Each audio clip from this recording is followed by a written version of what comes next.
안녕하세요. 평택에 살고 있는 구독자입니다. 바로 제 이야기를 한번 풀어볼까 해요. 대학교 졸업 후 바로 남편을 만났고, 이른 나이지만 임신을 하게 되었어요. 부모님은 이제 막 앞날이 창창한 제가 임신을 하고 결혼을 하겠다고 하자 극도로 반대가 심하셨고, 전 부모님의 뜻을 거스를 수밖에 없었어요. 제가 어떻게 해서든지 결혼을 하겠다고 하자 부모님은 절 안 볼 생각까지 하시며 마음대로 하라고 화를 내셨고, 그때 당시 철도 없고 어린 나이 사랑이 뭔지 부모님 집에서 나와 제 멋대로 남편과 살림을 합쳤답니다. 부모님의 마음에 대못을 받고 전 어리석게도 결혼 생활을 이어나가게 되었어요. 하지만 시어머니 또한 이제 막 대학을 졸업한 별 볼 일 없는 며느리를 좋아할 리가 없었고, 그저 저를 본인 아들 신세 망친 며느리라고만 생각하셨어요. 전 그렇게 힘든 시집살이를 시작하게 되었답니다. 아무래도 부모님 마음에 대못을 받고 벌을 받은 셈이죠. 네가 우리 아들 꼬셔서 집에 들어앉아? 우리 아들이 얼마나 앞날이 창창한데 아들을 꼬여내서 시집을 와? 손뼉도 마주쳐야 소리가 난다고. 왜 저한테만 그러세요? 희성 씨랑 저랑 같은 마음으로 살고 있는 건데 너무하세요 정말. 자기야, 그냥 이럴 땐 죄송하다고 해. 뭘 그렇게 말대꾸를 해. 가뜩이나 엄마 화나 있는데 그러니까 그냥 아무 말도 마. 이게 어디서 말대답이야? 너네 부모가 널 그렇게 가르치던? 하여간 제대로 된 교육도 못 받고 집에 들어앉았으니 볼 게 뭐가 있어? 너라네 정말 진절머리 난다. 뱃속의 핑계로 우리 아들 신세 망쳤으니 넌 두고두고 우리 집에 희생해. 엄마, 그만해. 뭐 저런 애가 말귀 알아듣겠어? 안 봐도 비디오지. 남자 잘 만나서 신세 피려고 하는 애들 알잖아. 요즘 세상에 여자가 사회에 나가서 활동을 해야지. 어디 남자 하나 믿고 집에 들어앉아? 진짜 웃기는 기집애 아니야? 내가 속상해서. 우리 아들 취직하면 저런 애보다 헐 나은 애들이 줄을 설 텐데 왜 하필 저런 애가 들어앉은 거야? 희성 씨나 저나 뭐가 다르나요? 어머님 눈엔 희성 씨만 귀한 아들 같지만 저 역시도 저희 부모님한텐 귀한 딸이에요. 말이라도 못하면.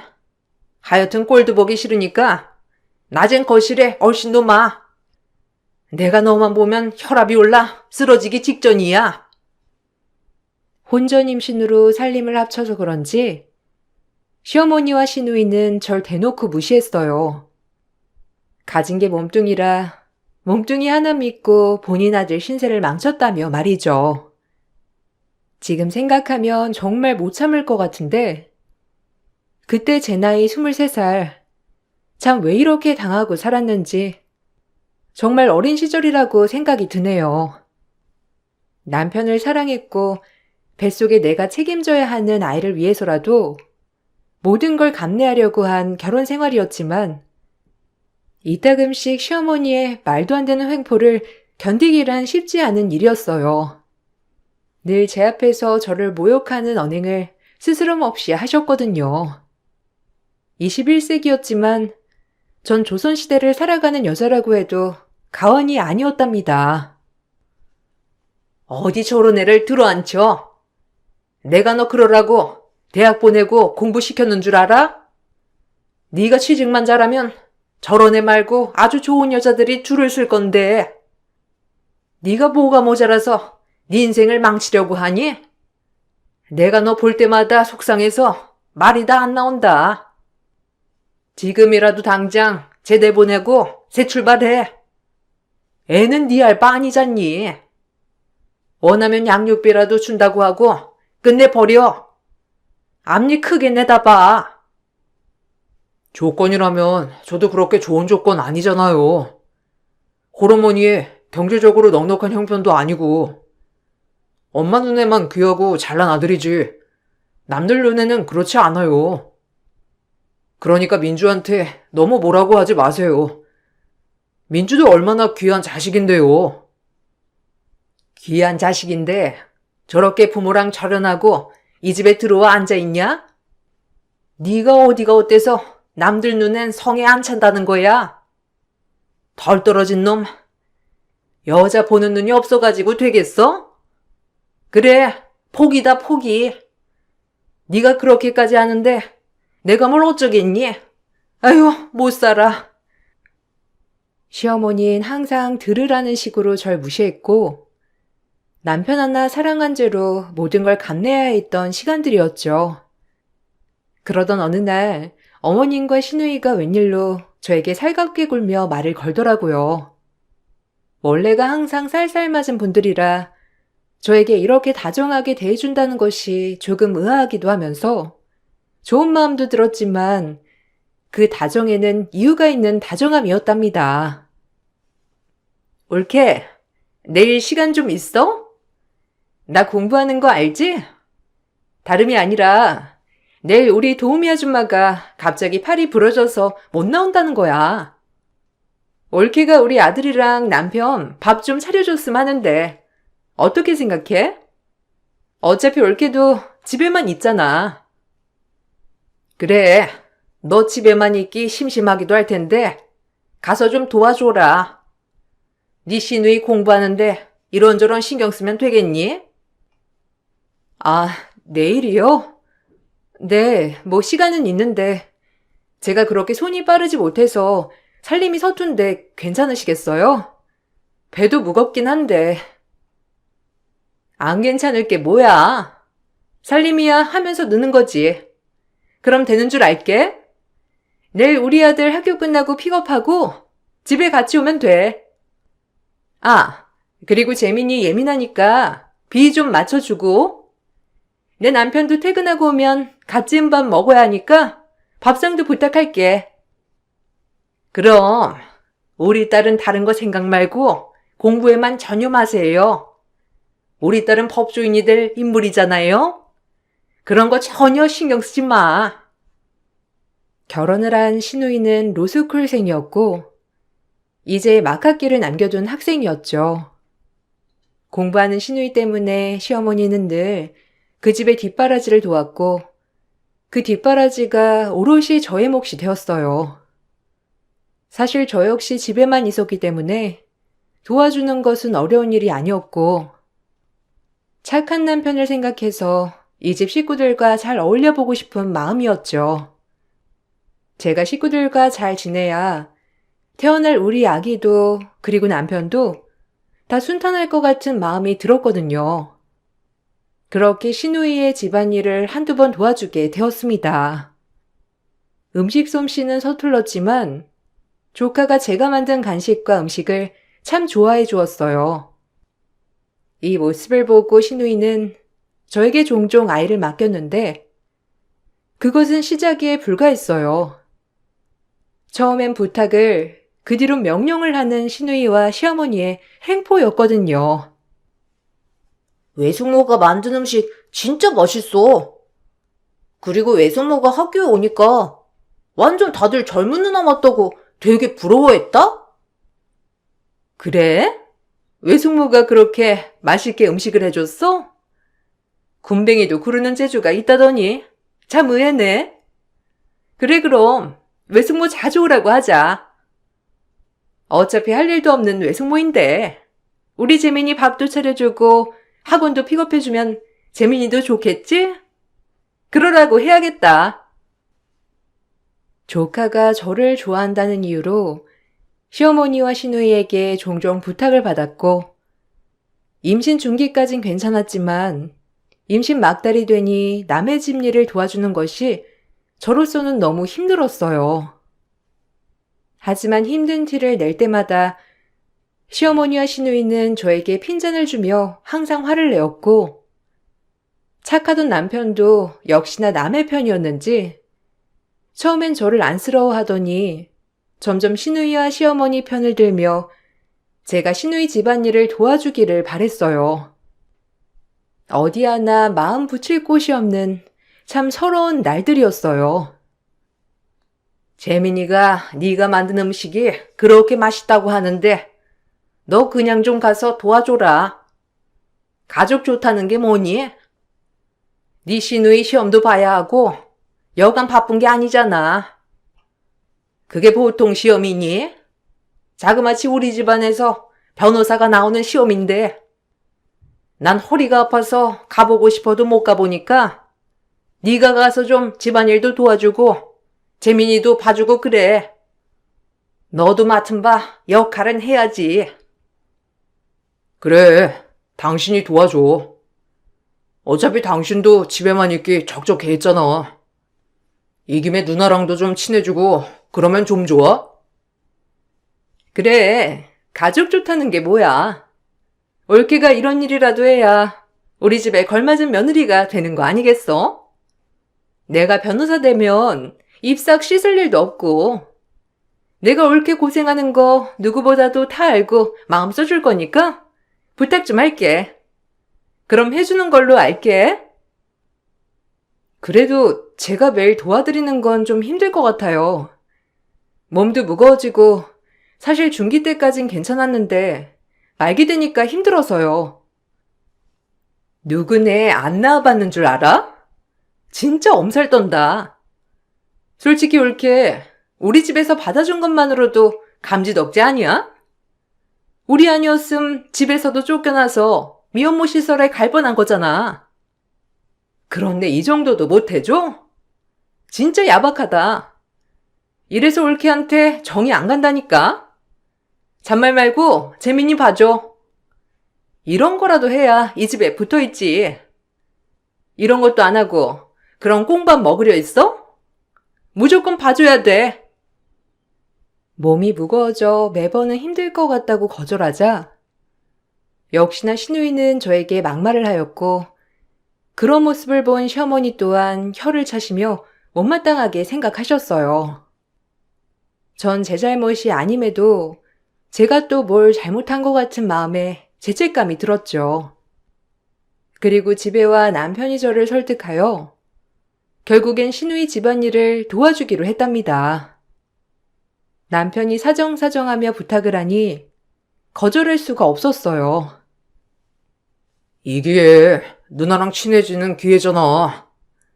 가뜩이나 엄마도 너 마음에 안 들어하는데 누나라도 네 편 만들어야지. 우리 아기 태어나면 너처럼 찬밥 신세 만들래? 그래도 이 집 장손이 될 건데 네가 미리 길을 좀 다져놓으면 좋을 거 아니야. 그래도 나 몸도 힘든데 내가 어떻게 매번 재민이를 봐줘. 내 몸 돌보기도 그런데 형님이랑 어머님보다 당신이 더 밉네. 난 당연히 네 편이지. 그런데 이번에 그냥 누나랑 엄마가 부탁하는 거니까 들어달라는 거야. 언제 부탁하시겠어? 부탁이 아니라 명령이던데? 일단 알겠어. 근데 몸이 무거워져서 나도 너무 힘드니까 당신까지 그렇게 동조하진 말아줘. 정 그리하여 시누이의 집안일을 도와주기 시작했고 말이 좋아 도와주는 거지 시누이 집의 가정부나 다름없었어요. 형님은 하다하다 밤중에도 전화가 와 아이를 봐달라며 부탁을 하였고 부탁을 거절하면 큰일이 나는 것처럼 화를 내기 시작했어요. 올케, 난데 나 지금 스터디하러 가야 하니까 재민이 혼자 있거든? 집에 가서 애 좀 봐줘. 애 혼자 있어서 내가 신경 쓰여서 그래. 아, 형님, 저 몸이 안 좋아서 죄송한데 오늘은 못 갈 것 같아요. 혹시 고모부는 늦으시나요? 아님 희성씨 보낼게요. 뭐야? 아니, 그 정도도 못해줘? 남들 다 하는 임신 혼자 하는 것도 아니면서 뭘 그렇게 유난이야? 나이도 어린 게? 그 나이 땐 다 얼마나 팔팔한 줄 알아? 그리고 희성인 취직 준비하랴 바쁜 와중인데 어떻게 애를 봐달라고 해? 네가 좀 봐주란 말이야. 애 하나 봐주는 걸로 더럽게 생색내는 거야, 뭐야? 이래서 내가 널 안 좋아한다니까? 무식하게 혼전 임신이나 하고 와서? 형님, 말 다 하셨어요? 아, 기가 막혀. 지금껏 애봐주고 살림해주고 고마워하진 못할 망정 지금 모욕하시는 거예요? 아, 그래요. 저 혼전 임신해서 이 집안에 들어앉았죠? 그래서 형님이 해준 게 뭔데요? 뭘 그렇게 해주셨길래 저한테 이런 말 하시는 거냐고요? 돌았네. 이게 말을 아주 막 해? 너 엄마한테 다 말해서 가만 안 둘 거야. 네가 나한테 이러고도 우리 집에 붙어 있을 줄 알아? 붙어 있으라고 해도 안 붙어 있을 거네요. 무식하기도 어쩜 이리 무식해? 이런 사람이 무슨 법조인이 된다고? 끊어요. 전화를 참지 못하고 전화를 끊어버렸고 임신 기간 내내 스트레스를 하도 받은 탓에 결국 8개월 만에 조산을 하였어요. 아기는 너무 작아 인큐베이터 안에 들어가게 되었고 아이를 낳고 보니 친정 부모님이 너무 생각이 났습니다. 이렇게 날 힘들게 낳으시고 예쁘게 길러주셨는데 내가 정말 부모 마음에 대못을 박았구나 하고 말이에요. 하지만 부모님은 제 출산 소식을 들으시곤 한 걸음에 병원으로 달려와 주셨고 못난 딸 이렇게 용서를 해주셨어요. 처음으로 저희 부모님과 시어머님이 마주하게 되었고 시어머님은 저희 부모님을 보자마자 저에게 하던 것처럼 막말을 해서 친정 부모님은 노발대발 하셨어요. 이렇게 나가서 애 낳고 나니까 속이 후련해? 네 몸을 얼마나 못 챙겼으면 조산을 해. 너 괜찮은 거야? 나쁜 것. 연락도 한 통 안 하고 나가란다고 진짜 나가? 엄마 아빠가 얼마나 그동안 마음을 졸였는데 많이 아팠지 내 딸. 엄마 미안해. 엄마 마음에 상처 남겨서. 그래도 이렇게 와주고 너무 감사해요. 진짜 못난 딸인데 그래도 딸이라고 먼저 손 내밀어줘서 너무 고마워. 내가 더 잘할게. 아이 낳고 보니까 얼마나 엄마 아빠가 희생했는지 알 것 같아. 고마워요. 얼씨구, 그 애미의 그 딸이라더만 아주 똑 닮았네. 너 그렇게 신우이한테 버릇없이 나가더니 결국 조산하고 꼴 주었다. 네가 마음보를 그렇게 쓰니까 조산한 거야. 아, 딸님이 참 잘 가르쳤어요. 어디 신우이 알기를 개똥으로 알아? 기막혀서 원. 말 다 했어요? 지금 어디서 큰 소리예요? 가뜩이나 힘들게 애 낳아서 마음도 힘든 애 앞에서 그동안 내 딸한테 어떻게 했을지 안 봐도 눈에 화나네요. 너 이런 취급 받고 있었던 거야? 정서방은 뭐하니? 이런데도 가만히나 있고. 이래서 내가 우리 딸 맡길 수나 있겠어? 이보세요. 본인도 딸이 있으면 먼저 몸 걱정부터 해야죠. 어떻게 이런 식으로 무식할 수가 있어? 뭐야? 무식? 이 옆편 내가 말 다 했나? 보잘것없는 애 며느리로 받아줬음 고마워해야지 감히 어디라고 큰소리야? 돈도 한 푼 없게 생겨가지고 그 애미나 그 딸이나 딱 봐도 빈대상이네. 아유 속 터져. 우리 아들이 문제가 있어서 이런 애랑 엮여가지고. 시어머니는 저희 엄마에게도 저와 같다며 악을 쓰셨고 저희 엄만 말을 잇지 못했어요. 그리고 태어나는 날 저에게 당장 집으로 가자며 얘기하셨지만 아이 때문에 모든 걸 버리고 엄마와 함께 갈 수가 없었죠. 저도 엄마라고 행복한 가정 속에서 아이를 키우고 싶었거든요. 나 하나 참고 아이에게 한부모 가정을 만들어주고 싶진 않았기 때문이에요. 아마 모든 부모들이 그렇겠죠. 시어머니와 시누이가 밉고 또 미웠지만 그래도 아이를 낳으니 용서하기로 하고 마음을 다잡았죠. 아이를 낳고 친정 부모님과도 다시 왕래가 시작되니 그나마 숨이 트이는 것만 같았어요. 그리고 시간은 흘렀고 신우이는 매번 변호사 시험에서 낙방했고 결국 몇 년이 지나서 변호사가 되었습니다. 신우이가 변호사가 될 동안 전 아이를 키워냈고 저 역시도 친정 부모님이 학업을 계속했으면 좋겠다는 마음을 내비치셔서 정말 감사하게도 친정 부모님의 도움으로 아이를 키우며 공부를 할 수 있었어요. 그렇게 저도 제 인생을 찾아 나가고 있던 그때 시어머님은 저에게 또 신우이가 해야 할 일을 저에게 부탁하셨습니다. 예, 이제 애도 어린이집 다니고 너도 좀 여유로울 텐데 네 신우이 좀 도와줘라. 아무래도 수수 변호사인데 할 일이 얼마나 많겠니? 그냥 옆에서 서류나 왔다 갔다 해주면서 도와주면 될 것 같은데. 아무래도 예전에 네가 걔네 집 일 도와준 걸로 걔가 너한테 부탁하는 건 좀 그래야 하는 모양이야. 그래서 내가 너한테 대신 얘기하는 거다. 이번엔 그냥 도와달라는 게 아니라 수당도 두둑히 쳐준다고 하니까 좀 도와줘. 어디 그때랑 지금이랑 같니? 그러니까 좋은 마음 먹고 좀 부탁할게. 저도 제 일이 좀 많긴 한데 얼마나 도와드리면 되는데요? 많이는 못 도와드리고 일단 한 2-3달 정도만 가능해요. 그래, 딱이다.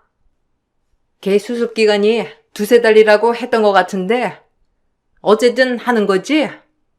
네 시누이도 아주 좋아할 거야. 시누이의 집안일을 도와줬을 때 시누이와 얼굴을 붉힌 적이 한두 번이 아니었기 때문에 시누이가 저에게 부탁을 하고 싶어도 하지 못한다고 하더라고요. 그러면서 저에게 시누이가 일하는 서류의 심부름을 좀 도와달라고 시어머니가 대신 부탁을 하신 거죠. 저 역시 그 일이 있고 나서 몇 년이 흘렀지만 아직도 시누이와 껄끄러운 관계였기 때문에 이번 일을 계기로 좀 애도 있으니 풀어야겠다고 생각했어요.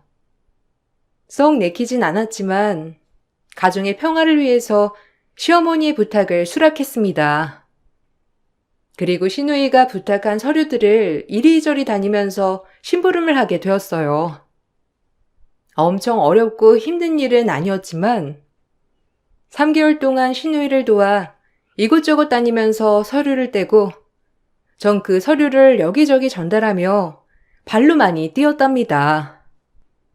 돈이 목적은 아니었지만 내가 수락한 일이니 정말 잘 도와주고 싶은 마음뿐이었어요. 약속한 3개월이 끝나는 날 시어머니는 시누이와 밥을 먹겠다고 시누이가 일하는 로펌에 들렸고 저 역시 시누이를 마지막으로 도와주는 날이었거든요. 그날 시어머니와 시누이는 또다시 저를 기만하고 말았죠. 예전엔 어리고 아무것도 몰라서 참았다면 지금은 도저히 이해를 할 수 없었어요. 이제 얘 수습도 끝났겠다. 네 할 일은 끝났으니까 내일부터는 네 신우 안 도와줘도 된다. 밥순인 역시 집에서 밥을 해야지. 네? 아무리 2-3개월이라고 하셨으니 뭐 끝난 건 알겠는데 뒤에 말이 거슬리네요. 밥순이라니. 그리고 이번엔 제가 직접 발로 뛰고 열심히 도와드린 거니 수당 챙겨주신다고 하셨잖아요. 약속한 수당은 주셔야죠. 가족끼리 돈거래는 확실해야 해요. 참나. 그럼 그렇지. 네가 좋은 마음 먹고 해줄 리가 없지. 자이했다 여기. 할 줄 아는 것도 없는 네 주제에 꽤 짭짤하지? 수수 변호사인 신우가 할 일이 많다며 서류 심부름을 도와달란 시어머니. 딱 3달 뒤 저에게 수당 30만 원 주며 하시는 말씀이 제 주제에 짭짤할 돈이라고 하셨죠.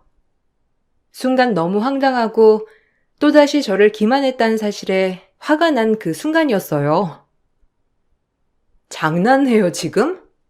누굴 그지로 하나? 내가 돈 때문에 이런 걸로 보여요? 인간들이 양심이 있어야지. 돈이 아니라 먼저 고맙고 그동안 애써줘서 힘들었겠다고 말을 해야 도리인 거지. 내 주제에 짭짤할 돈 30만 원? 이번 일 이대로 못 넘어가요. 네가 그대로 안 넘어가면 어쩔 건데? 네가 내 딸 아니었으면 이런 데나 와봤겠어? 로펌 구경했으면 고맙다고나 해야지. 그러게나 말이야. 올케가 이런 데나 와보겠어, 어디? 주제 파악하고 이제 돌아가. 애 봐야지. 올케는 집순이가 딱이야. 제가 참지 못하겠다고 하자 시어머니와 시누이는 저를 기만하며 멸시하였고 이 모녀를 어떻게 해야 할까 하던 그때 제가 시누이 방 커튼을 치자 순간 사내 인사팀 직원들이 내게 90도 속이며 말을 걸어왔습니다. 그리고 이 얘기를 듣고 모녀는 입이 떡 벌어졌어요. 사실 시누이를 도와줄 때는 거의 마스크와 모자를 많이 쓰고 다녔기 때문에 직원들이 저를 못 알아봤거든요. 대표님, 오셨어요? 미리 말씀을 해주시지. 근데 여기서 뭐 하세요? 이 방은 이제 막 수습딱지 뗀 변호사 방인데. 이 변호사가 지금 저한테 무례를 범하네요. 본인 월급이 누구한테 나가는 줄도 모르고 꼴값 떠는 꼴이란. 어찌해야 할까요? 저 조짜 변호사는 그럼 해고할까요? 대표님이 많이 언짢으시면 바로 그렇게 하겠습니다. 마침 수습이 오늘까지라 딱 오늘 해고하면 별탈 없을 것 같거든요. 대표님이 분부만 하시면 바로 그렇게 일 처리할게요. 말씀만 해주십시오. 네, 잘라주세요. 아무리 수습이라지만 인성이 덜 된 사람 우리 로펌에서 일하게 할 수는 없죠. 당장 해고 처리해줘요. 해고라니? 무슨 소리야? 아니 그리고 올케 인성이 덜 되다니? 지금 뭐 잘못 먹었어? 어떻게 된 거야 이게? 저와 인사팀 직원이 하는 말을 번갈아 듣던 시누이와 시어머니는 이게 무슨 일이냐며 저에게 물었고 전 그간 있었던 일을 설명하였어요. 제가 하는 말을 모두 다 들은 시누이와 시어머니는 바로 태도가 돌변하며 저에게 사과를 하며 눈치를 살폈죠. 그리고 시어머니는 아차했는지 제가 살면서 볼 수 없던 표정을 지으며 역겹게도 갑자기 상냥한 태도로 돌변하였어요. 대표라니? 여기 대표님은 김성식 대표님이신데 어떻게 네가 대표라는 거야? 저 직원이 약이라도 먹은 거야? 김성식 대표님이 저희 아빠거든. 오랫동안 로펌을 운영한 아빠의 꿈이 저를 변호사 만드는 거였고 대학교 졸업하자마자 임신하고 집에 나왔으니 아빠가 날 안 볼만도 하지. 근데 출산을 기점으로 부모님이랑 화해하면서 다시 공부 시작했거든? 애기 보랴 공부하랴 힘든 여정이었지만 그래도 부모님 생각하면서 버텼지. 당당히 변호사 시험 합격했고 나중에 당신들한테 나 이런 사람이다. 우리 앞으로 잘해보자라고 밝히려고 했는데 어쩌다 보니 이렇게 밝히게 되었네? 그리고 아빠 건강이 급격히 안 좋아지면서 이 로펌 임시 대표직을 하고 있는데 이 얘기를 내가 안 했지? 당신들 식대로 얘기하면 별 볼 일 없는 당신 아들이 나 같은 여자 넘볼 수나 있겠어? 공장 생산직이나 하는 당신 아들 나 같은 변호사 마누라가 가당키나 하냐고. 아니 그럼 네가 변호사란 말이야? 희송이 말론 너 가난한 집 여자이라고 했는데 이게 다 무슨 말이야? 희송 씨는 우리 아빠가 로펌 대표인지 몰랐으니까. 나랑 결혼하고 사는데 그게 중요해? 됐고, 당신들 인성 이제 다 들통났으니 이 방 빼줘야겠는데 어쩌지? 수습딱지 떼면서 나가게 됐네. 어쩌나? 아마 큰 기업 로펌은 못 갈 거야. 수습하고 쫓겨났다는 거 보면 아무도 안 쓸 거거든. 웬만하면 수습 끝나면 채용을 해주는데 이렇게 바로 쫓겨나니 사람들이 뭐라고 생각하겠어? 아니 올케, 나 아직까지 믿어지지 않는데 좀 얘기 좀 다시 해보자. 그리고 내 동생이랑 살 거면 우리 안 보고 살 수는 없잖아. 아니, 당신 동생이랑도 이혼할 거야. 몇 년 동안 당신들이랑 내 사이에서 한 게 뭐가 있어? 나 힘들 때 위로해 준 건 나 자신이었지 당신 동생 아니었거든. 이제 다 단판 내보자고. 내가 로펌 대표라니까 갑자기 마음이 바뀌었어? 꼴 좋다 진짜. 전 바로 신우이를 해고시켰고 신우이는 로펌에서 쫓겨났어요. 변호사를 준비하면서 저희 아빠 로펌에 엄청 들어가고 싶어한 걸 알았기 때문에 정말 통쾌한 응징이었죠. 시어머님 본인 딸이 대단한 변호사가 됐다고 동네방네 자랑을 했지만 결국 신우이는 백수가 되었어요. 그마저 일반 로펌에 이력서를 넣었지만 저희 로펌에서 수습만 하고 잘렸다는 게 소문이 나서 다른 로펌에선 쓰지를 않더라고요. 결국 주제도 모르고 이리저리 돈을 끌어다가 개업을 하고 쫄딱 망해 빚을 지고야 말았죠. 변호사 사무실을 차리느라 고모부 몰래 집 담보로 대출을 받아 빚을 진 바람에 어리석게도 남편에게도 이혼을 당했답니다. 네가 좀 봐서 네 시누이 다시 취직 좀 시켜줘라. 얘가 갈 데가 없어. 이 바닥이 좁아서 소문이 났나 봐. 인성 개차반이라고. 그리고 이혼이 웬 말이니? 네 시누이 취직만 하면 다시 재결합할 수도 있을 건데 어떻게 네가 좀 도와주면 안 될까? 인성 개차반 맞잖아요. 그냥 주제 파악하고 애나 키우라 해요. 아줌마가 도와주면 되겠네. 그리고 희성씨 보고 이혼 도장 안 찍으면 소송 들어갈 거니까 빨리 도장 찍어서 보내라고 해요. 당신들에 비하면 희성씨는 나에게 그렇게 큰 잘못은 하지 않았지만 그동안 내가 힘들고 아플 때 날 외면한 사람이니까 도저히 용서가 안 되거든. 그리고 어차피 희성씨랑 같이 있으면 당신들을 안 볼 수도 없는 거고. 당신 잘난 아들 좋은 여자 만나라고 해야지.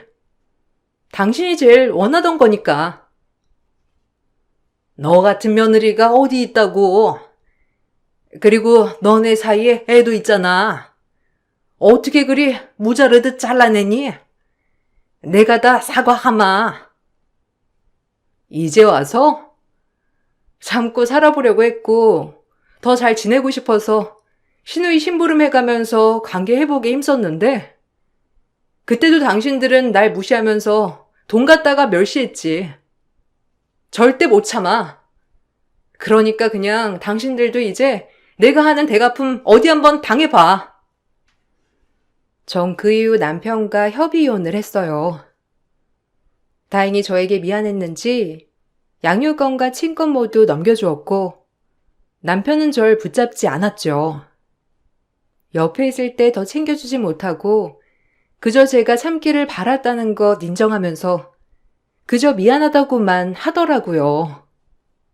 대신 시어머니는 제가 사과를 받아주지 않자 재산 분할을 요구했고 이혼을 한다고 하니 그제야 본색을 드러냈습니다. 너 그렇게 이혼하고 나갈 거면 재산 분할 해줘야지. 네가 로펌 대표인데 어디 입을 씻으려고 해? 내가 다 주워들었어. 어디서 주워들었길래 개똥 같은 정보로 절 또 화나게 하는지. 참 알다가도 모르겠네요. 제가 대표로 있는 로펌은 임시대표라 내 로펌이 아니어서 재산 분할이 안 되거든요. 그리고 그 이후에 전 재산이 없고요. 다 아빠 엄마 앞으로 되어 있는 걸 어떻게 분할을 하는지? 설사 분할이 된다 하더라도 양심이 있어야지. 어디서 분할을 요구해, 뻔뻔하게. 그러니까 당신 자식들이 안 풀리는 거야. 지 딸도 지랑 똑같이 키워가지고 인성이 그 모양이지. 어디 한번 빚 갚으면서 잘 살아봐. 아, 이 바닥에 소문 짱 나서 국선 변호사 하고 싶어도 면접에서 떨어질걸? 변호사는 됐는데 빚은 엄청나고 꼴 좋다. 엄마 왜 그래? 가뜩이나 얘 기분 거슬려서 좋을 게 뭐가 있다고 진짜 이럴 거야? 아니 민주야, 내 말 좀 들어봐. 어차피 지금 착한 척 해봤자 무개념인 거 다 소문났으니까 하던 대로 하셔. 이제 와서 나 생각해주는 척 말고. 그냥 이대로 넘어갈까도 했지만 그동안 당한 것도 너무 억울하여 시어머니와 시누이를 상대로 그동안 당한 부당 대우를 토대로 위자료 청구 소송을 했습니다. 다행히도 이 집에서 말도 안 되게 시집살이를 겪은 저였고 제 핸드폰에 자동 통화 녹음이 되어 있는 걸 토대로 시어머니와 시누이가 저에게 전화를 할 때마다 막말을 했던 것도 제출하였죠. 시어머니가 날뛰는 꼴이 우스웠어요. 우리 집 뒤통수를 이렇게 쳐? 네가 이를 갈았구나. 얼마나 우리가 우스웠어? 지 아빠 로펌 대표인 거 속이고 시집와서 아무것도 모르는 척 연기를 하고 있다니? 이 무서운 것. 너 내가 평생 잘 되나 두고 보자. 감히 우리에게 물을 먹여? 로펌 대표 딸이면 잘해줘도 되고 아무것도 없는 딸이면 막 해도 되고 당신이 뿌린 씨앗 당신이 거둔 거야. 진정해. 그리고 위자료 줘야 하니 당신 건물 청소 일이라도 해야겠어. 아, 우리 로펌 건물 청소일도 있는데 어디 입김 좀 넣어줘? 그 정도는 할 수 있지. 뭐야? 네가 감히 날 능멸해? 아우 기가 막혀. 우리 아들 딸 신세 망쳐놓고 어디 한번 잘 되나 볼 거야 내가. 나야말로 평생 이제 어떻게 망해가나 지켜볼 거니까 각오해. 인생 그렇게 살면 안 된다는 거 늙음하게 많이 배웠지? 위자료 금액이 많지는 않았지만 그래도 전 위자료를 받을 수 있었어요. 저에게 재산 분할을 신청하다 역으로 위자료를 주게 된 거예요. 재산 분할에서는 정작 제 재산은 아무것도 없었고 아빠한테 받은 로펌조차도 임시대표였기 때문에 분할은 되지 않았어요. 결국 본인 욕심 때문에 아들과 딸 모두 이혼남을 만든 것이죠. 아딸은 본인 욕심도 있겠네요. 그리고 전 이혼 후 제가 일한 돈으로 조그마한 전세 아파트를 구매했고 그곳에서 아들과 둘이 살고 있답니다. 변호사가 되고 나서 바빠지긴 했지만 밖에 나가 일도 하면서 자존감이 많이 올라갔어요. 20대 초반 그 어리석은 저와는 정말 다른 제가 되었죠. 철없을 때 사랑만을 보고 시작한 결혼이었지만 결론적으로 부모님 말씀이 참 맞았네요. 그래도 후회하진 않는 게 그때의 제가 있었기에 지금의 제가 있고 이렇게 예쁜 아들도 얻었으니까요. 지금은 대표직을 내려놓고 변호사 일만 하고 있습니다. 아직 로펌을 이끌어갈 깜냥은 아닌 것 같아 아빠를 수족처럼 따르던 이사님이 대신 경영을 해주고 계세요. 물론 아빠조차도 동의하셨고요. 변호사 일을 하면서 저처럼 말도 안 되는 일을 겪은 의뢰인 얘기를 들을 때마다 그때의 일이 떠오르곤 하지만 그래도 많이 치유가 됐는지 지금은 매우 행복한 삶이라고 생각을 한답니다. 이 글을 쓰면서 문득 드는 생각은 부모님께 잘해야겠다고 또 한 번 다짐해 보아요. 철없고 무지한 딸 받아주는 게 쉽지 않았을 텐데 이렇게 훌륭하게 키워주셔서 감사하다는 말도 꼭 전해드리고 싶습니다. 여러분, 어른들 말 틀린 거 하나 없더라고요. 혹시라도 저처럼 이런 상황에 놓여 계신다면 현명하게 행동하시길 바랄게요. 그럼 이만 글을 마치겠습니다. 감사합니다. 안녕하세요. 저는 인천에 살고 있는 48살 여자입니다. 어디서부터 시작을 해야 될지 모를 정도로 그동안 저에게 정말 많은 일들이 있었고 그런 삶을 버티며 살아간다는 건 너무나도 힘이 들었어요. 남편과 결혼을 하고 2년쯤 지났을 시점에 몸에 이상 증상이 나타나는 걸 느끼기 시작하면서 제 인생은 나락으로 떨어지기 시작했어요. 그때 제 나이가 32살이었고 그동안 살면서 큰 문제는 없었어요. 그래도 남편이 병원을 가서 검사를 받아보는 게 좋을 것 같다고 하길래 안과를 찾아 검사를 받게 되었죠. 그때 당시 의사는 원인 불명의 원추 각막이라는 증상에 대해 설명을 하면서 제 시력이 조금씩 떨어지게 될 거라는 충격적인 진단 결과를 알려주셨어요. 급격하게 병이 진행되는 게 아닌 서서히 시작이 되기 때문에 약물을 권하셨지만 나중에는 수술까지 받아야 할지도 모른다는 말에 너무 무서워 눈물까지 흘리고 말았습니다. 보통은 사춘기부터 나타나는 증상이지만 저 같은 경우 늦게 발병이 되었고 나이가 있는 만큼 앞으로 서서히 진행이 되겠지만 결론의 끝은 각막 이식을 하는 게 제일 좋을 거라는 말이었어요. 처음에는 가벼운 근시가 나타났다가 점차 심해지고 난시도 겹치게 되면서 결국엔 안경을 사용해도 교정이 될 수 없는 상황까지 오게 되는 상황이었죠. 이런 결과를 가지고 집으로 돌아가니 남편이 저를 기다리고 있었어요. 병명이 뭐냐고 물어보는 질문에 그 자리에 주저앉아 오열을 하고 말았습니다. 그리고 제가 가지고 있는 병에 대해 모든 걸 설명하니 남편도 충격을 받았는지 아무 말도 하지 않고 저를 바라만 보고 있었습니다. 결국 이 사실은 양가 집안 모두 알게 되었죠. 결혼한 지 얼마 되지 않은 상태에서 발생된 병이라 시부모님께선 사기 결혼 아니냐고 당장 소송 걸겠다며 난리를 치셨어요. 그때는 결혼 초였기 때문에 남편은 제 편을 들어주었지만 날이 가면 갈수록 시력이 떨어지면서 생활이 점점 힘들어지고 있는 저를 보며 매일 한숨을 쉬었어요. 남편의 도움을 받아야 하는 일이 많아지게 되었거든요.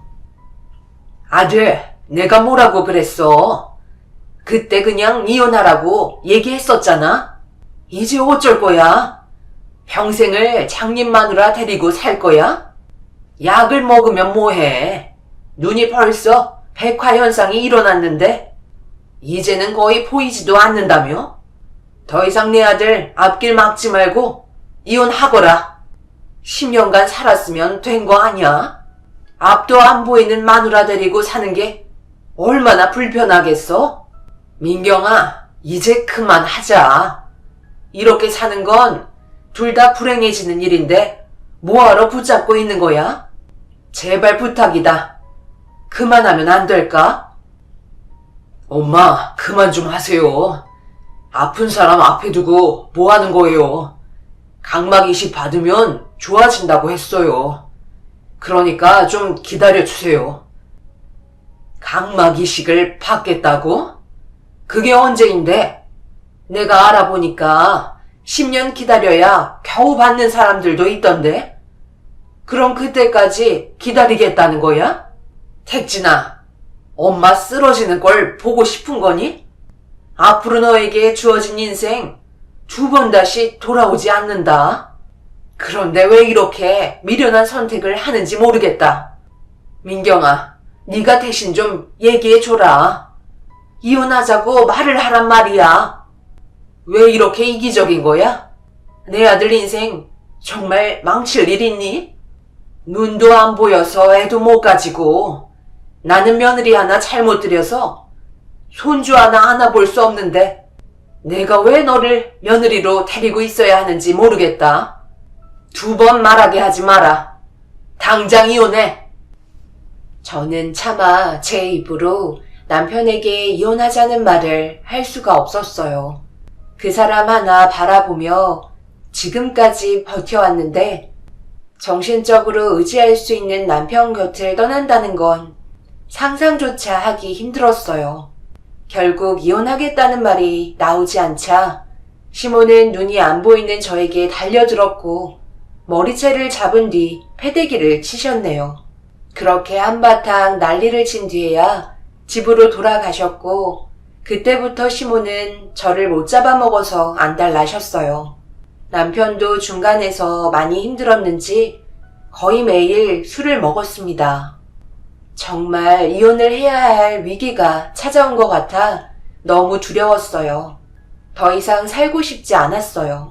이런 식으로 산다는 건 의미가 없었습니다. 남편 얼굴은 더 이상 보이지 않게 되었고 도움 하나 없이는 발 하나 디디는 것도 어려웠어요. 그래도 제가 살던 집은 어느 정도 연습을 해놨었기 때문에 큰 어려움은 없었지만 집 밖으로 나가는 건 너무 두려웠어요. 그런데 어느 날 남편이 출근하고 시모가 처음으로 저를 돌봐주겠다며 오셨어요. 갑자기 안 하시던 행동을 하셔서 두렵긴 했지만 그래도 감사하게 생각하며 도움을 받았습니다. 저에게 필요한 것들을 챙겨주시면서 시모에 대한 두려움을 풀어주셨어요. 그날 처음으로 시모와 많은 대화를 주고받았고 갑자기 달라진 모습들이 이해가 되기 시작했어요. 내가 원래 살가운 말은 잘 못한다. 워낙 직설적이고 문제가 있으면 바로 행동하는 성격이라 저번에 나도 모르게 욱해서 너에게 해선 안 될 행동을 했지만 내 마음도 어느 정도는 이해해줘야 하지 않겠니? 내가 오죽했으면 그랬겠어? 민경이 너랑 지금까지 제대로 된 대화한 적 한 번도 없잖아. 그래서 이번 기회에 얘기 좀 나눠보려고 내가 곁에 있겠다고 말했던 거다. 너도 당연히 원하지 않는 병이 갑자기 생겨서 많이 힘들고 불편하겠지. 그런데 잘 생각해봐라. 이제는 눈앞에 아예 보이지도 않고 각막 기증자가 나오지 않는다면 결국 아예 실명이 된다면서. 그럼 평생 동안 내 아들이 병수발을 들어야 할 텐데 어느 부모가 그 모습을 보고 싶겠어? 그래서 나는 택진이 엄마로서 결정을 한 거고 너도 내 마음을 이해해준다면 그렇게 해주길 바랬던 거다. 걱정 끼쳐드려 정말 죄송해요. 저도 원하지 않던 병이라 너무 마음이 아파요. 하루빨리 기증자가 나타나서 다시 밝은 빛을 보고 싶어요. 그리고 그이가 저에게 정말 많은 힘이 되어주고 있어요. 퇴근하고 들어오면 많이 힘들 텐데 항상 밝은 모습 보여주려 노력해주고 다음날 필요한 건 미리 준비해줘서 집안에서 하루를 보내는 건 크게 어려움은 없어요. 저희 부모님께서도 자주 도와주셔서 앞이 안 보이는 것뿐이지 그래도 버틸 만한 것 같아요. 그러니 너무 걱정 마세요. 분명 좋은 날 올 거예요. 그래, 네가 그렇게 긍정적인 모습 보여주면 분명 좋은 날이 찾아올 거다.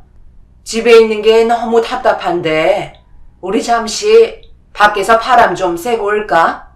바깥 공기 안 쐰 지 오래됐다며. 요 앞에 공원 몇 바퀴 돌고 오면 될 것 같다. 보통은 휠체어 타고 남편과 함께 공원을 갔었지만 시모랑 함께 하는 건 처음이라 긴장을 안 할 수 없었어요. 그렇게 시모와 함께 공원을 가게 되었고 꽤 오랜 시간 함께 대화도 많이 나눌 수 있었는데 시모가 화장실이 급하다며 잠시 다녀오겠다고 자리를 비우셨어요. 그런데 한참이 지나도 시모가 오지 않으셨어요. 몇 번이나 큰 소리로 불러보았지만 아무런 대답도 듣지 못했습니다. 그때 뭔가 이상하다는 느낌이 들기 시작하면서 점점 불안해지기 시작했어요. 그래서 주위에 도움을 요청했지만 아무도 저를 도와주지 않았고 주변의 인기척도 들리지 않았습니다. 그 순간 직감할 수 있었어요. 시모가 눈이 안 보이는 저를 사람이 다니지 않는 곳에 두고 사라졌다는 걸 알아차릴 수 있었어요. 주변에 지형이 어떤지도 모르는 상태에서 섣불리 움직이는 건 위험한 행동이라 그 자리에서 도와달라고 소리만 지를 수 있었어요.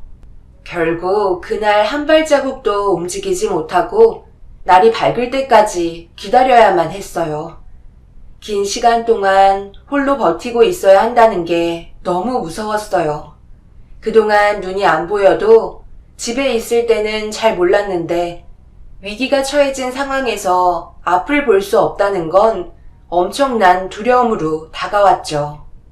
결국 정신적인 충격이 너무나 큰 상태에서 아무것도 할 수 없다는 현실이 저를 주저앉게 만들었고 호흡곤란까지 오게 됐는데 그 순간 저를 두고 사라졌던 시모가 귓속말로 말을 이어나가기 시작했는데 온몸에 소름이 돋고 말았습니다.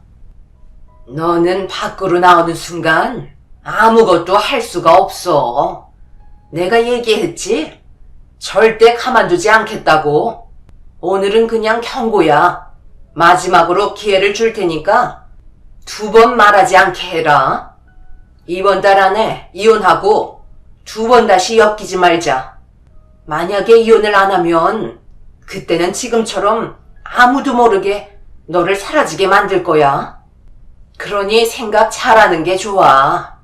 각막이식 기다리고 있다며? 그럼 그때까지는 버텨야 하지 않겠어?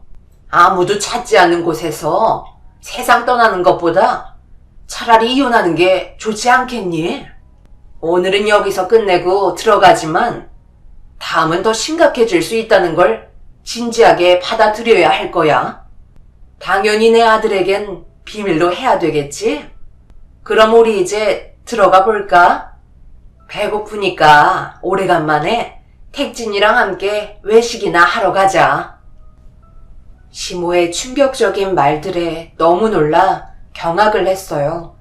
시모는 아무 말도 하지 않고 제 옆에서 두려워하고 있는 모습을 지켜보고 있었다는 사실에 더 이상은 남편과 함께 할 수 없을 것 같다는 생각이 들었어요. 처음으로 사람이 무섭다는 걸 느끼게 되는 순간이었습니다. 그렇게 집에 돌아오니 남편이 저와 시모를 기다리고 있었고 외식을 하러 가자는 말에 남편도 좋아했지만 저는 이 기분으로 아무것도 먹고 싶지 않아 남편과 시모만 보냈어요. 그리고 침대에 누워 한참 동안 눈물을 흘리면서 제 몸을 원망했어요. 이런 삶을 언제까지 버티며 살아야 할지 몰라 답답하기만 했죠. 그렇게 저 혼자 방 안에서 한참 동안 괴로워하고 있을 때 남편이 시모와 식사를 끝냈는지 집으로 돌아왔고 시모의 목소리는 들리지 않았어요. 남편에게 물어보니 시댁으로 돌아가신 걸 알 수 있었고 저를 걱정해주고 있던 남편은 약을 건네주면서 제 몸 상태를 살피는 듯 보였어요. 서로가 그동안 많은 시간을 함께 이겨내오면서 좋은 날이 찾아올 거라는 희망을 가지고 열심히 살아왔었는데 남편을 그만 놓아줘야 되는 시간이었습니다. 그래서 원하지 않는 거짓된 진실을 말해야만 했어요. 우리 이제 그만하자. 나도 그렇지만 당신도 언제까지 내 곁을 지키면서 살아갈 순 없잖아. 그동안 정말 고마웠어. 이제 새로운 삶을 사는 게 좋을 것 같아. 내가 각막 이식을 언제 받을지도 모르는데 그 기간 동안 끊임없이 고생을 해야 한다는 게 나도 너무 괴로워. 그러니까 우리 이제 그만하자. 지금 헤어지는 게 모두에게 좋을 수도 있는 거야. 더 이상 버티려 해봤자 결국 서로에게 상처되는 일들만 생길 수도 있는 거라고. 당신도 솔직히 그만하고 싶잖아. 이혼하는 게 좋을 것 같아. 뭐라고? 나랑 이혼을 하겠다고? 지금까지 내가 당신 곁에 있었던 이유가 뭔데? 그만큼 사랑하니까 곁을 지켜주려 한 거잖아. 그런데 이제 와서 이혼을 하겠다고? 오늘 엄마랑 무슨 일 있었던 거야? 당신 입에서 이혼은 절대 말하지 않겠다고 했었잖아. 나는 절대 받아들일 수 없으니까 2번 다시 내 앞에서 이혼 얘기 꺼내지 마. 강막만 기증받으면 모든 게 좋아질 수 있다잖아. 그러니까 조금만 더 참자. 여기에서 이혼까지 하면 당신 앞으로 살아갈 수 있을 것 같아? 내가 잘할게. 불만도 가지지 않고 당신 곁에서 언제나 밝은 모습만 보여줄 테니까 이혼하자는 말만 하지 마. 당신이랑 이혼하면 나도 더 이상 살아갈 의미가 없다고. 남편은 저와 끝까지 이혼을 하지 않으려 했어요. 자유를 주겠다는데도 저를 지켜주고 싶다며 앞으로 더 잘하겠다고 눈물을 흘리고 있는 저를 안아주었습니다. 그날 남편의 진심을 확인할 수 있었고 결국 시모가 원하시는 대로 이혼을 할 수 없었어요. 한 달이 지나도 진전이 전과 다를 바 없는 모습을 보여주자 남편이 출근한 틈을 타 시모가 저희 집으로 들어왔어요. 저는 미리 예상을 하고 있었기 때문에 엄마를 새벽부터 불렀고 그걸 알지 못했던 시모는 엄마가 반겨주시는 모습에 당황했는지 어색한 목소리가 들려왔네요. 그리고 잠시 뒤 엄마와 시모의 진지한 대화가 시작되었습니다. 사부인 양심도 없으세요? 결혼이 무슨 노비 계약입니까? 왜 내 아들을 놔주지 못하는 거예요? 언제까지 참고 기다려야만 하는 거죠?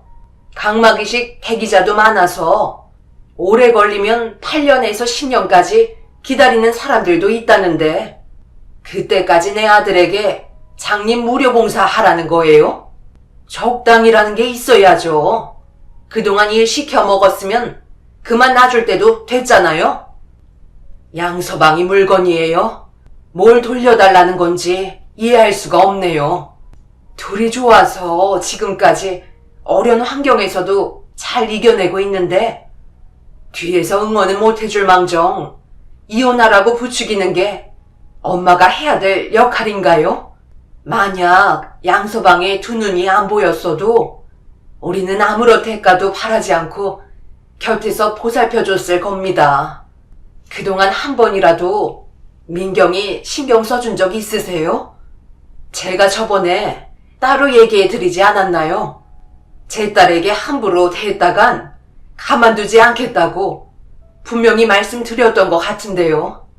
그런데 얼마 전에 앞이 안 보이는 제 딸에게 위협적인 행동을 하셨다면서요?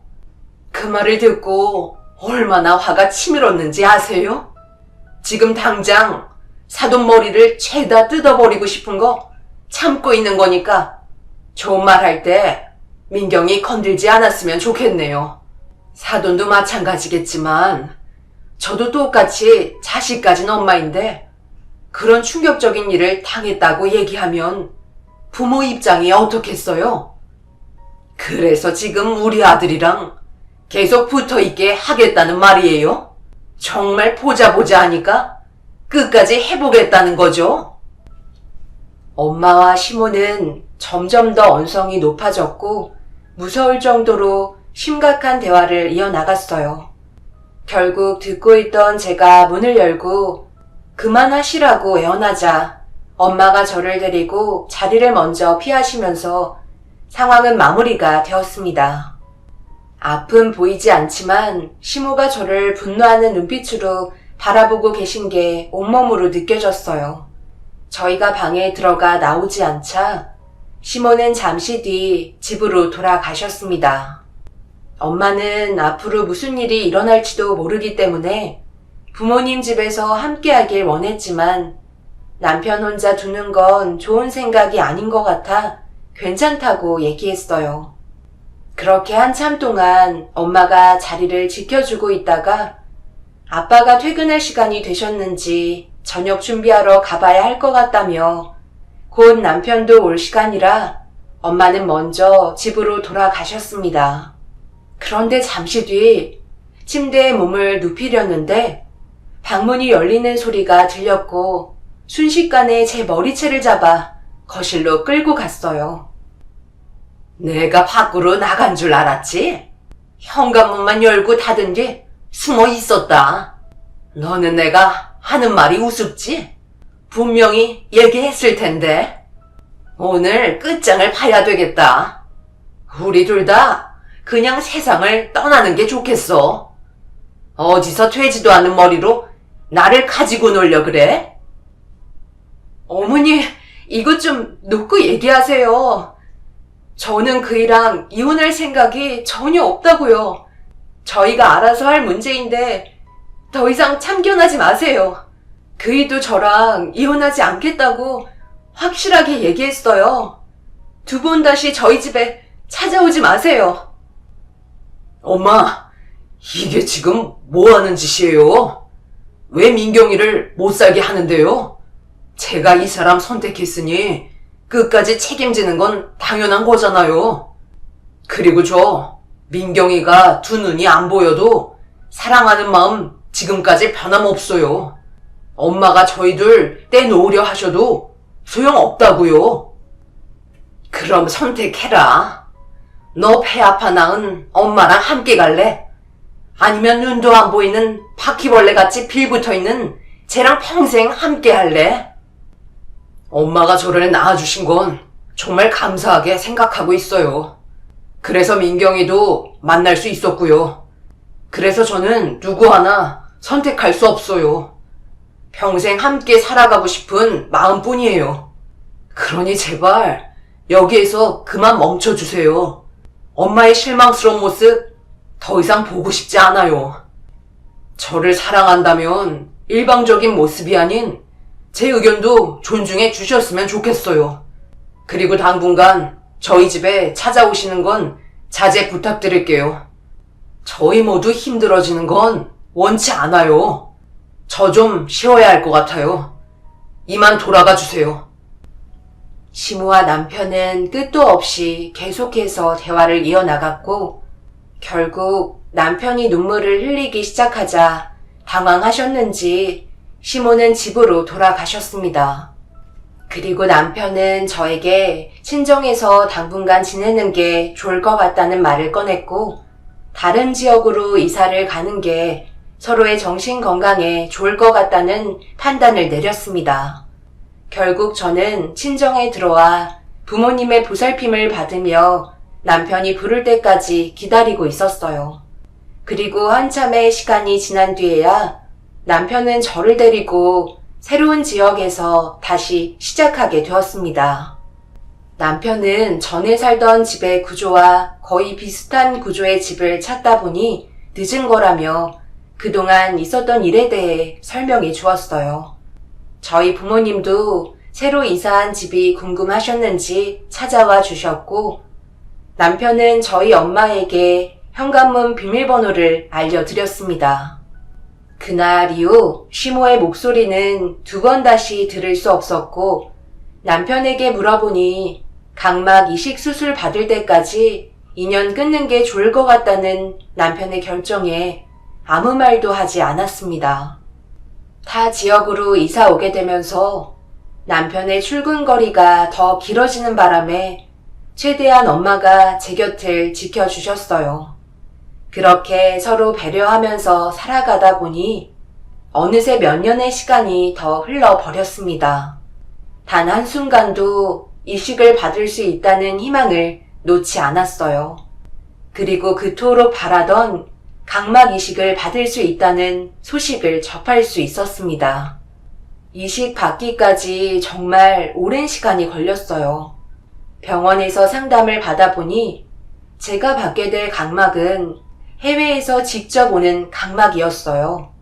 각막 같은 경우 혈관이 없는 조직이라 혈액형과 인종에 상관없이 이식이 가능하기 때문에 해외에서 국내로 들여오는 경우도 있다며 안심해도 된다는 의사의 말에 너무 행복했었습니다.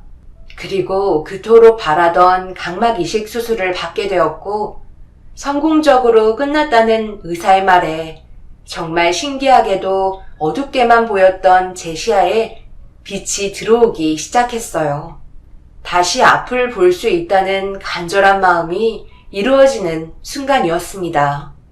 당장은 앞이 보이지 않을 테지만 시간이 지나면 지날수록 뿌옇게 보였던 형체는 어느새 선명하게 보이기 시작했고 그토록 바라던 남편의 얼굴을 다시 바라보며 만질 수 있었습니다.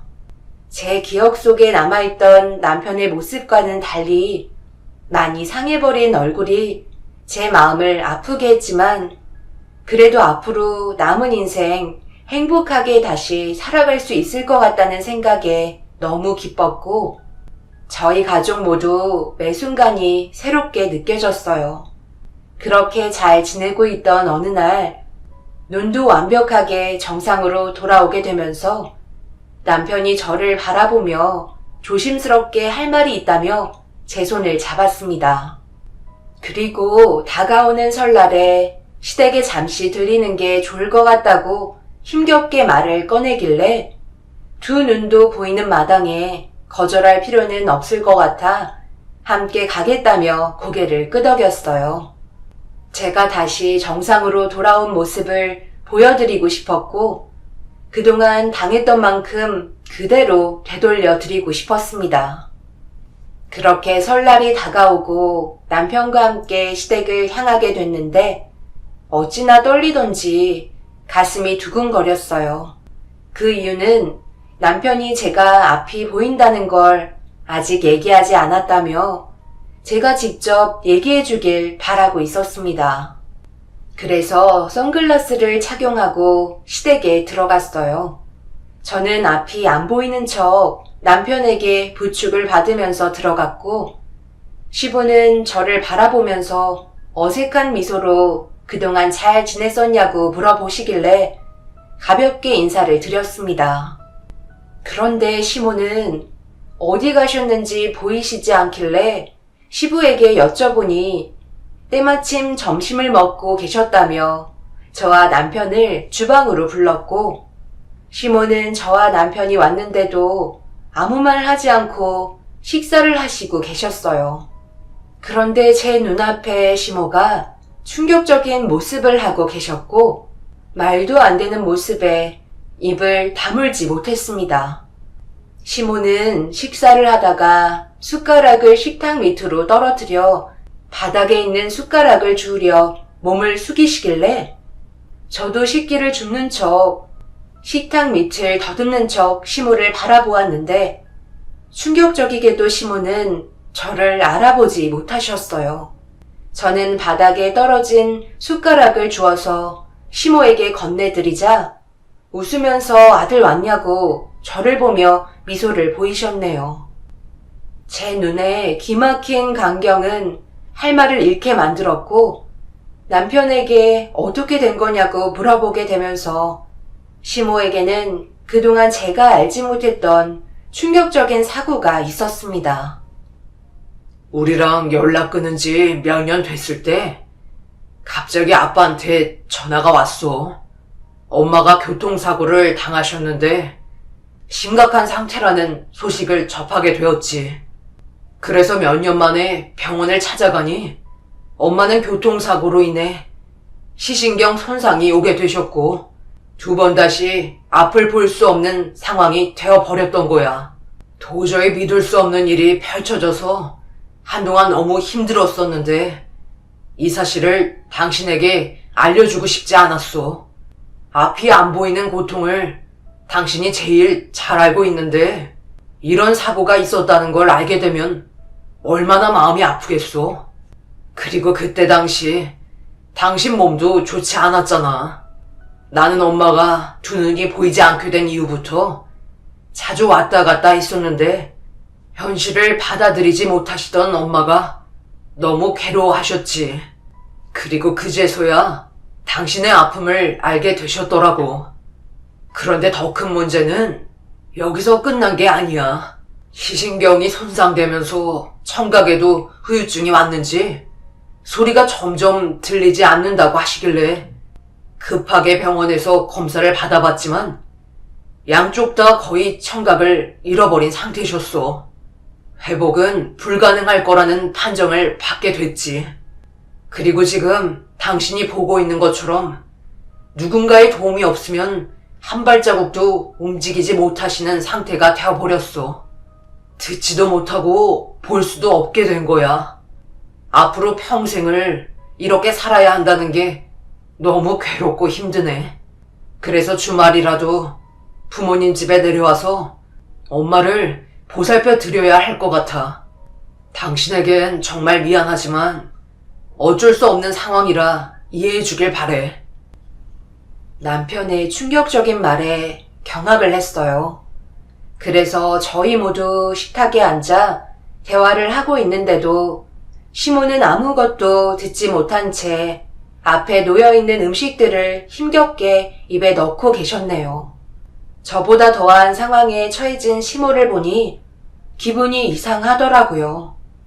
제가 상상했던 건 선글라스를 벗으면서 두 눈이 보인다는 걸 알려드리고 싶었는데 반대로 시모가 두 눈 귀에 장애를 입었다는 사실이 받아들이기 힘들 정도로 충격이었습니다.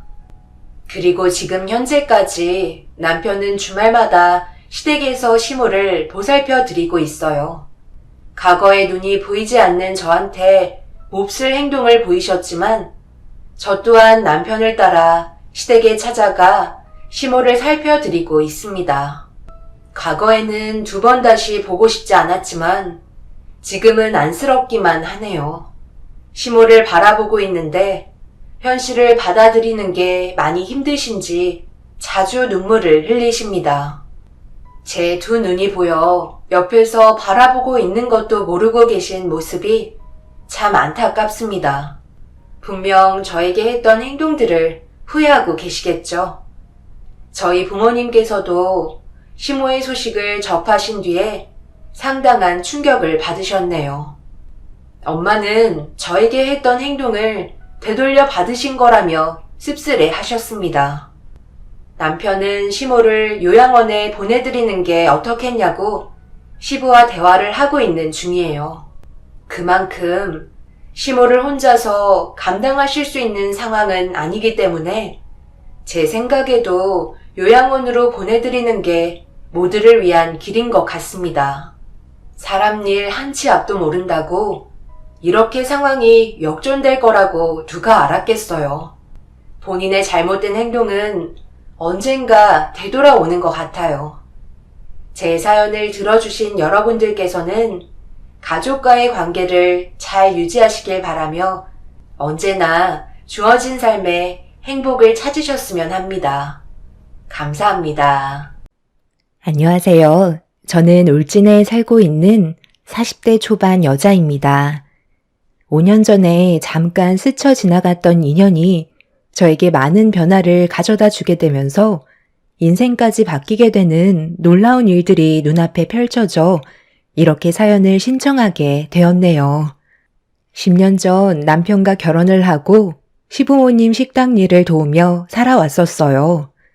남편이 3대째 이어받을 식당이라 저도 함께 일손을 도울 수밖에 없었어요. 음식의 모든 인생을 쏟아부으신 시부모님께선 상당히 예민하셨고 뭐 하나 마음에 들지 않는다면 그날은 눈물을 쏙 뺄 정도로 엄하게 행동을 하셨어요. 남편과 결혼하기 전부터 미리 예상을 했던 상황이라 받아들이는 건 어렵지 않았지만 생전 식당 일을 해본 적이 없었던 저는 노하우가 없어서 체력적으로 힘든 부분들이 많았습니다. 그래도 항상 반복되는 일들이어서 그런지 3년이 지나가면서부터 몸에 적응이 되었는지 서로 눈빛만 봐도 모든 일들을 척척 해냈습니다. 하지만 시부모님께선 언제나 부족한 점들이 눈에 띄셨는지 3년이 지나도 잔소리는 여전하셨어요. 제 딴에도 최선을 다한다고 했지만 시모를 감당하기에는 정신적인 고통이 너무 크게 다가왔었어요. 결국 저도 시모에게 불만을 얘기하고 말았죠. 지금까지 군소리 안 하고 어머님이 시키는 대로 다 했지만 항상 마음에 들지 않는다고 화만 내시잖아요. 저도 사람이에요. 식당에 들어오면 마감 때까지 쉬지 않고 욕만 먹잖아요. 이 사람도 옆에서 저한테 잘하고 있다고 칭찬해 주는데 어머님은 제가 손님 없을 때 잠깐 앉아서 숨 돌리는 것도 못 보시잖아요. 브레이크 타임에 재료 손질 다 해놓고 재오픈 시간 오기 전에 잠깐 앉아있는 게 그렇게 꼴보기 싫으세요? 저는 어머니 며느리인 거지 일만 주구장창하는 노동자가 아니에요. 이 사람이랑 결혼한 지 3년이 넘었는데 저한테 따뜻한 말 한마디 해주기는커녕 온갖 독설로 제 마음에 상처만 주시잖아요. 네가 하는 꼴을 봐라. 일을 제대로 처리해 놓으면 내가 잔소리를 하겠어? 나도 너 때문에 입이 아파 죽겠다. 맨날 똑같은 일상 반복인데 너는 어떻게 된 게 하나도 편한 게 없니? 그렇게 느려 터져서 내가 식당 일에 손 떼면 벌어먹고 살 수나 있겠어? 내 아들은 어렸을 적부터 식당을 물려받기 위해 열심히 일을 해왔지만 너는 우리 집안 식구가 된 지 이제 3년 차인데 부족한 점들이 보이는 건 당연하지만 맨날 똑같은 말을 반복하는데 바뀌는 게 전혀 없잖아? 이 사람 잘하고 있는데 이제 그만 뭐라고 좀 하세요. 우리 집 식구가 되고 나서 지금까지 제대로 쉰 적도 없이 달려오고만 있잖아요. 부족한 점들이 있어도 좋게 설명해주면서 잘한 부분에 대해서는 칭찬 한마디 해주시면 이 사람도 더욱더 열심히 식당 일을 도울 수 있을 텐데 엄마는 맨날 지적만 하시니 이 사람도 지쳐서 불만을 품게 되는 거라고요. 이러다가 못하겠다고 하면 그 손에 누가 감당해야 되는데요. 전부 다 제가 떠안아야 한다고요. 이제 그만 좀 하세요. 얘가 결혼했다고 자기 마누라 편만 드는 것 봐라.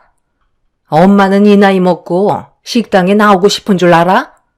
너희 아빠랑 엄마도 이제 집에서 쉬고 싶다고. 아유, 그만들 하고 다들 붙어서 양파나 손질해. 앞으로 1시간밖에 안 남았는데 계속 입만 털 거야? 오늘 저녁 장사 안 할 거냐고?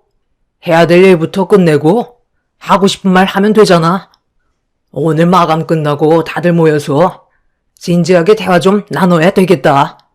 이대로 운영하다간 식당 망하는 건 순식간인 건 몰라? 다들 정신 차려. 저와 시모가 서로 언성을 높이면서 가지고 있던 불만들을 쏟아내자 시부도 화가 많이 나셨는지 중간에서 저와 시모를 중재하셨고 가족의 불화는 식당에 엄청난 불행을 안겨줄 수 있는 좋지 않은 징조라며 마감 뒤에 가족들끼리 모여 앞으로 어떻게 살아가면 좋을지 진지하게 의논을 하고 싶어 하셨어요. 그렇게 저녁 장사도 정신없이 끝낸 뒤 하루가 마무리된 다음 예정되어 있던 시부모님과 저희 부부의 진지한 대화를 이어나가게 되었고 시부가 먼저 한마디 하셨어요. 문성이 너는 안 봐도 알아서 잘한다만 며느리는 이제 3년밖에 안 됐으니 부족한 점들이 보이는 건 어쩔 수 없다는 거 충분히 이해하고 있다. 그런데 어느 정도 발전되는 모습이 보여야 잔소리가 줄어드는 거야. 일만 열심히 하면 뭐해? 실속이 없잖아. 달라지는 모습을 보여야 좋은 말이 나가지 않겠어? 당신 말 잘했네. 내 말이 그 말이라니까. 눈치껏 좀 알아서 행동하면 좀 좋아? 꼭 내가 옆에서 시켜야 움직이고 말 안 하고 입 닫고 있으면 해야 될 게 눈에 훤한데 아무런 조치를 취하지 않잖아. 내가 그런 점이 답답하다는 거야. 3년이면 솔직히 몸이 자동적으로 움직여야 되는 거라고. 잔소리 한마디 하면 입만 태빨 나와서는 불만만 가지니 내 속이 안 터지겠어? 차라리 이럴 거면 며느리 너는 다른 일 알아봐라. 체질에 맞지 않는다고 생각되면 억지로 할 필요 없다. 정말 너무들 한 거 아니에요? 여기서 일하는 직원분들 왜 한 달도 못 버티고 그만두는지 알아요? 어머님이 하도 뭐라고 하시니까 그거에 너무 상처받아서 그만하겠다는 말이 나오는 거라고요. 그러다 보니 그 피해 누가 제일 많이 받고 있어요? 적어도 직원이 3명은 붙어야 할 수 있는 일들을 혼자서 감당하고 있는데 어머님은 앉아서 입만 나불거리시잖아요. 제가 몸이 색이면 말도 안 해요. 여기저기 정신없이 왔다 갔다 하고 있는데 어머님이 시키는 것까지 전부 다 수령하려니 몸이 안 따라주는 거라고요. 그러다 보니 금방 지치게 되는 거고 체력이 바닥이 나면서 몸도 느려지는 거잖아요. 힘들어하는 걸 두 눈으로 보고 계시기만 하시지 손가락 하나 까딱하지 않으시는데 저는 그런 어머님을 보면 얼마나 화가 치미는 줄 아세요? 아버님도 마찬가지예요. 3년이 지났는데 변화되는 게 없다고요? 직원이 전부 그만두고 저는 가족이라 그만둘 수도 없으니 힘들어도 이 악물며 버티고 있는 건데 발전되는 모습이 보이지 않는다는 아버님의 말이 너무 화가 나네요. 아버님은 주방에서 음식을 하시고 나오시니까 제가 어떻게 일을 하고 있는지 확인을 잘 못하시잖아요. 음식만 만드시고 걸어 나오시면 눈에 띄는 것들이 많이 있으니까 제가 발등에 불이 나도 그걸 이해 못하시고 한심하게 쳐다보시는 거죠.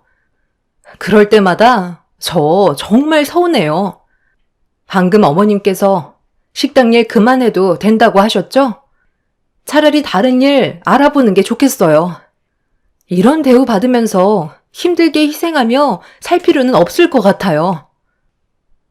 그동안 서러웠던 일들과 불만들이 한꺼번에 쏟아져 나오면서 입에 모터를 다른 것 마냥 숨도 쉬지 않은 채 시부모님께 대들고 말았어요.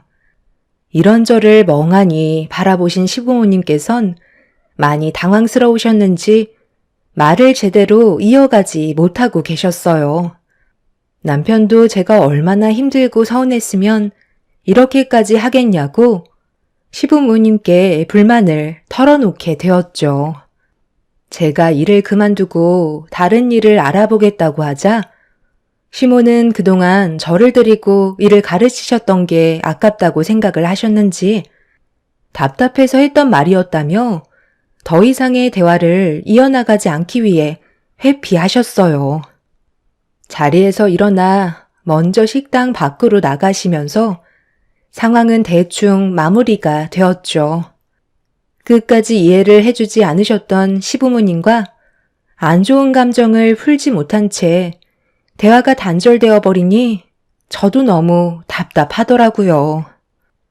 그래도 제가 가지고 있던 불만들을 조금이나마 풀어서 그런지 다음날부터 크게 터치를 하지는 않으셨어요.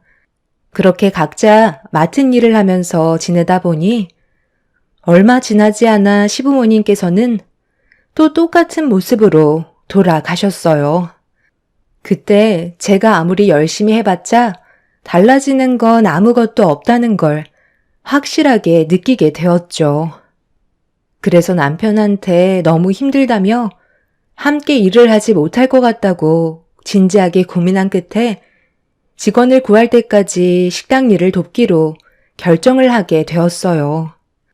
남편은 그동안 고생 많았다며 직원을 구하면 한동안 집에서 푹 쉬었다가 몸과 마음이 안정을 되찾았을 때 일자리를 알아보라면서 배려를 많이 해주었어요. 그렇게 식당에서 일을 하게 될 새로운 직원을 구한 뒤 저는 예정대로 일을 그만두게 되었고 그동안 밀려있던 일들과 지쳐있던 몸을 회복시키면서 다른 일을 알아보기 시작했어요. 오래 쉬는 건 제 성격에 맞지 않아 적성에 맞는 일을 찾아 바로 일자리를 구하게 되었죠.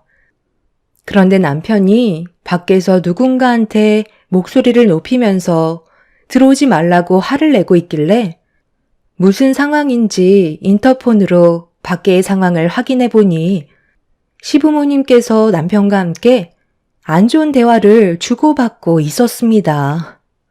시모는 저를 부르면서 당장 문을 열라며 화를 내시길래 남편을 밖에 계속 세워둘 수 있는 상황도 아니라 일단 현관문을 열어 드렸습니다.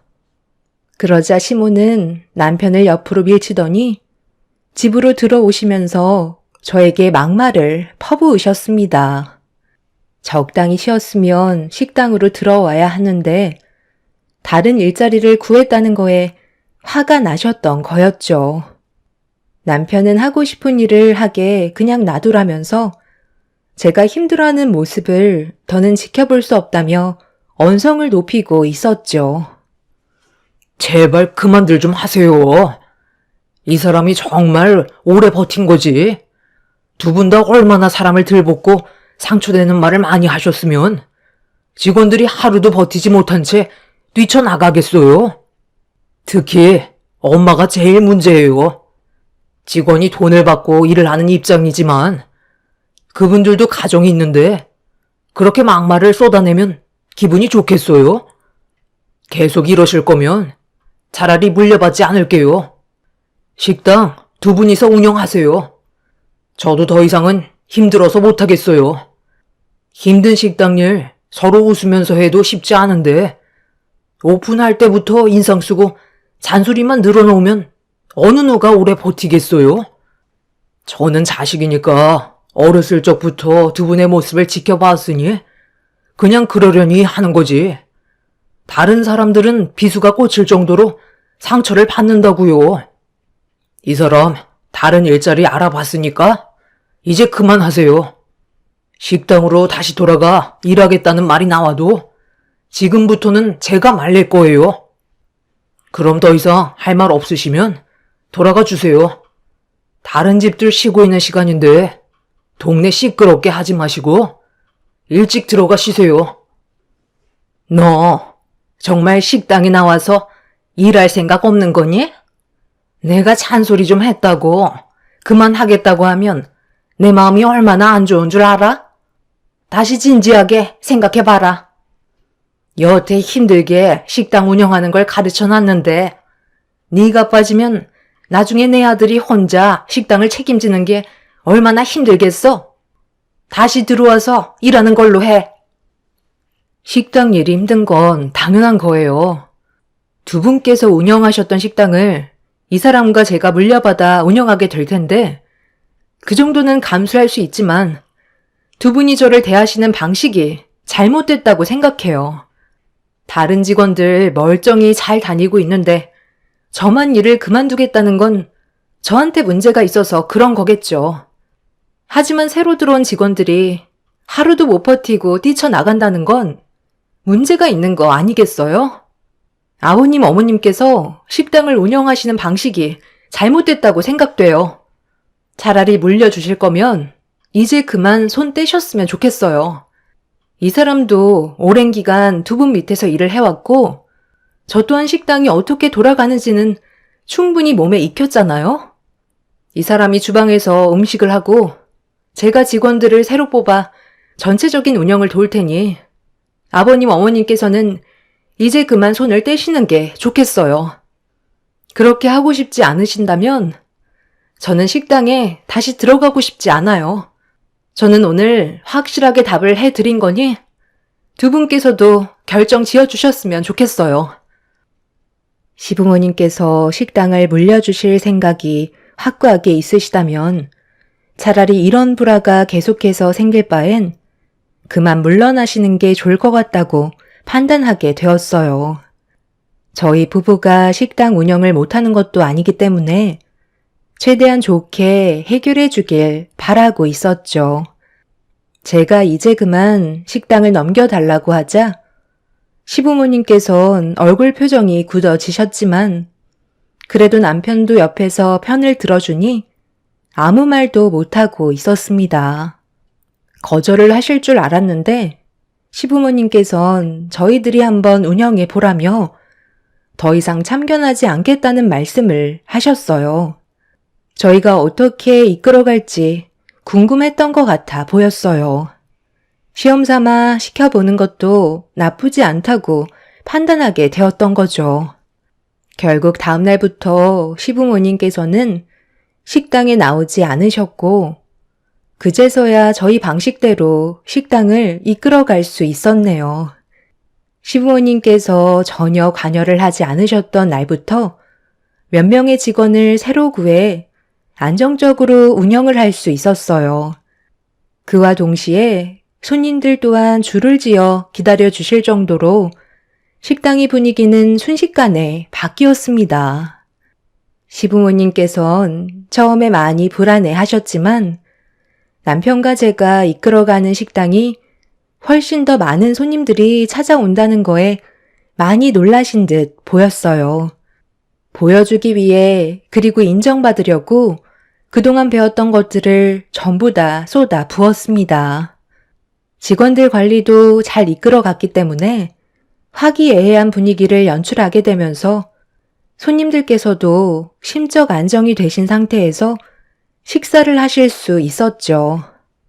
예전 같은 경우에는 손님들이 보는 앞에서 직원이나 저를 면박 주시면서 손님께 불편을 안겨드렸죠.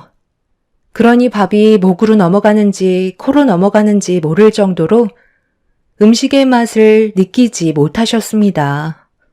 장사가 잘 되면서부터 단골 손님들마저 시부모님이 식당에 머물지 않으시는 게 모두에게 이익이 되는 부분이라며 식당에 들어오지 않길 바라셨어요. 결국 시부모님께선 모든 걸 인정하신 뒤 더 이상 관여하지 않고 저희 부부는 그렇게 식당을 잘 운영해 오고 있었죠.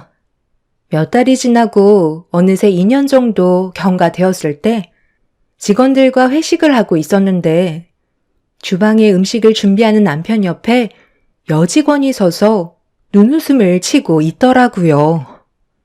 그날 일하는 동안에는 손님도 많았고 식당 분위기도 상당히 좋았었는데 회식 중간중간에 주방에서 남편의 일손을 돕던 여직원이 술이 좀 과했는지 너무 가깝게 밀착되어 있길래 신경이 좀 거슬려서 가까이 다가가 눈치를 주게 되었어요.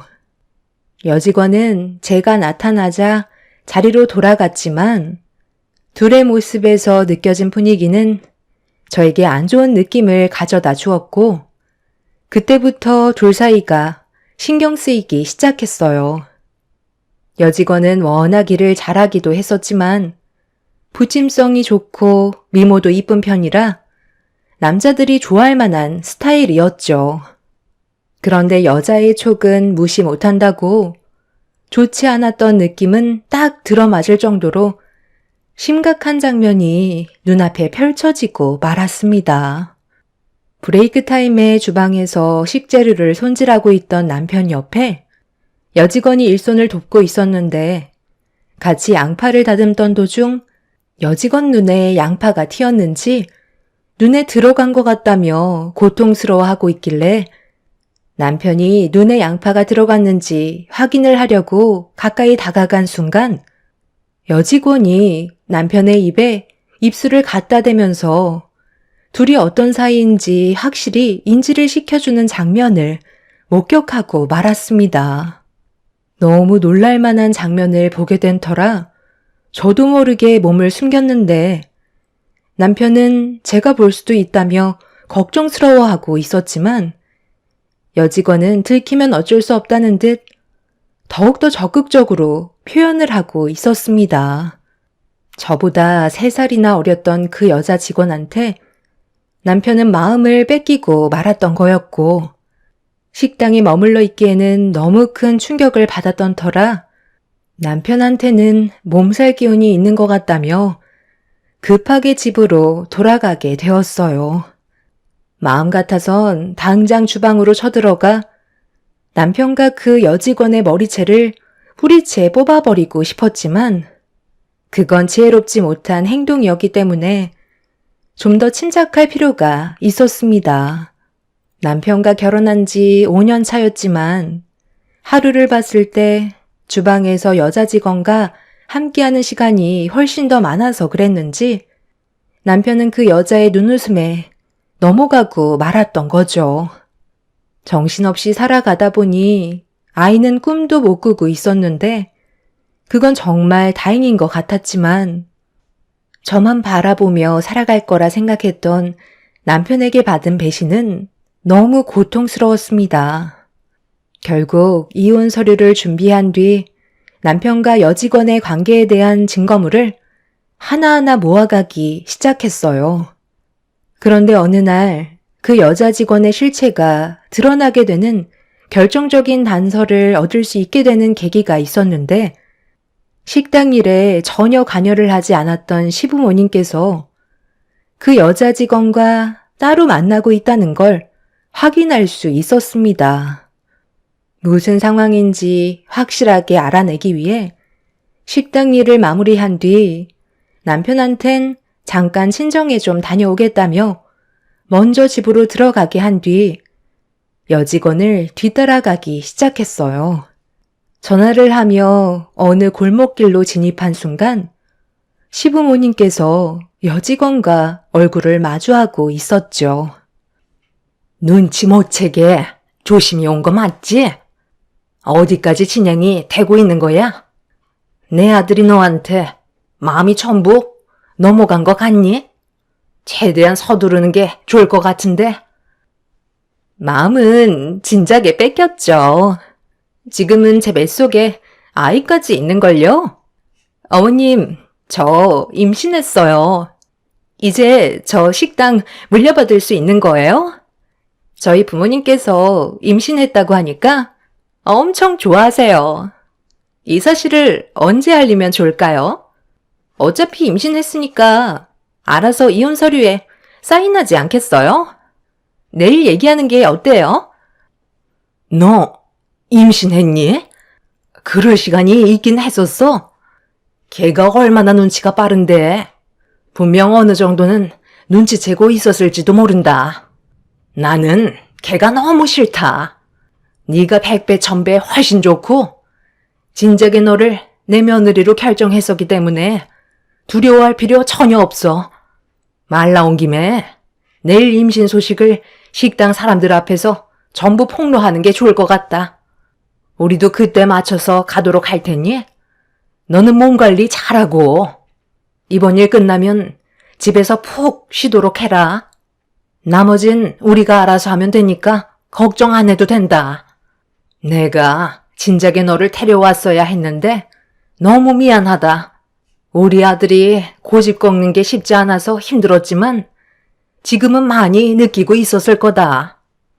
걔보다 지금의 네가 훨씬 잘 맞는다는 걸 확실히 알았기 때문에 임신까지 시키지 않았겠어? 임신까지 했으니 내 식당은 이제 네 거다. 그동안 저와 함께했던 여직원은 시부모님이 저를 내치려고 계획한 여자였어요.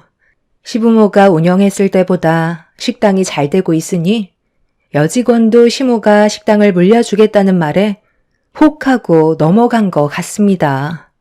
남편은 항상 저와 붙어 있었는데 언제 여자 직원과 따로 만나서 임신까지 시켰는지 그건 아무리 생각을 해봐도 알 수가 없었어요.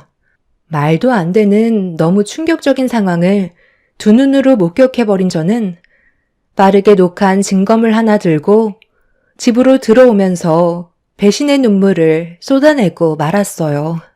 평생을 함께할 거라 생각했었는데 남편은 저보다 다른 여자를 마음에 두고 있었다는 거에 너무 괴로웠고 그 사람들 전부 용서해주고 싶지 않았죠. 저는 그날 집으로 들어가고 싶지 않아 친정에서 하룻밤을 자게 되었어요. 결정적인 증거물까지 전부 다 확보해 두었으니 이제 이혼만 남아있는 상황이었죠.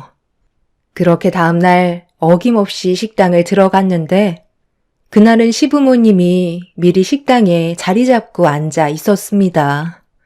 그리고 예상했던 대로 여직원은 모두가 모여있는 자리에서 시모가 시키는 대로 남편의 아이를 임신했다고 고백을 하고 말았어요.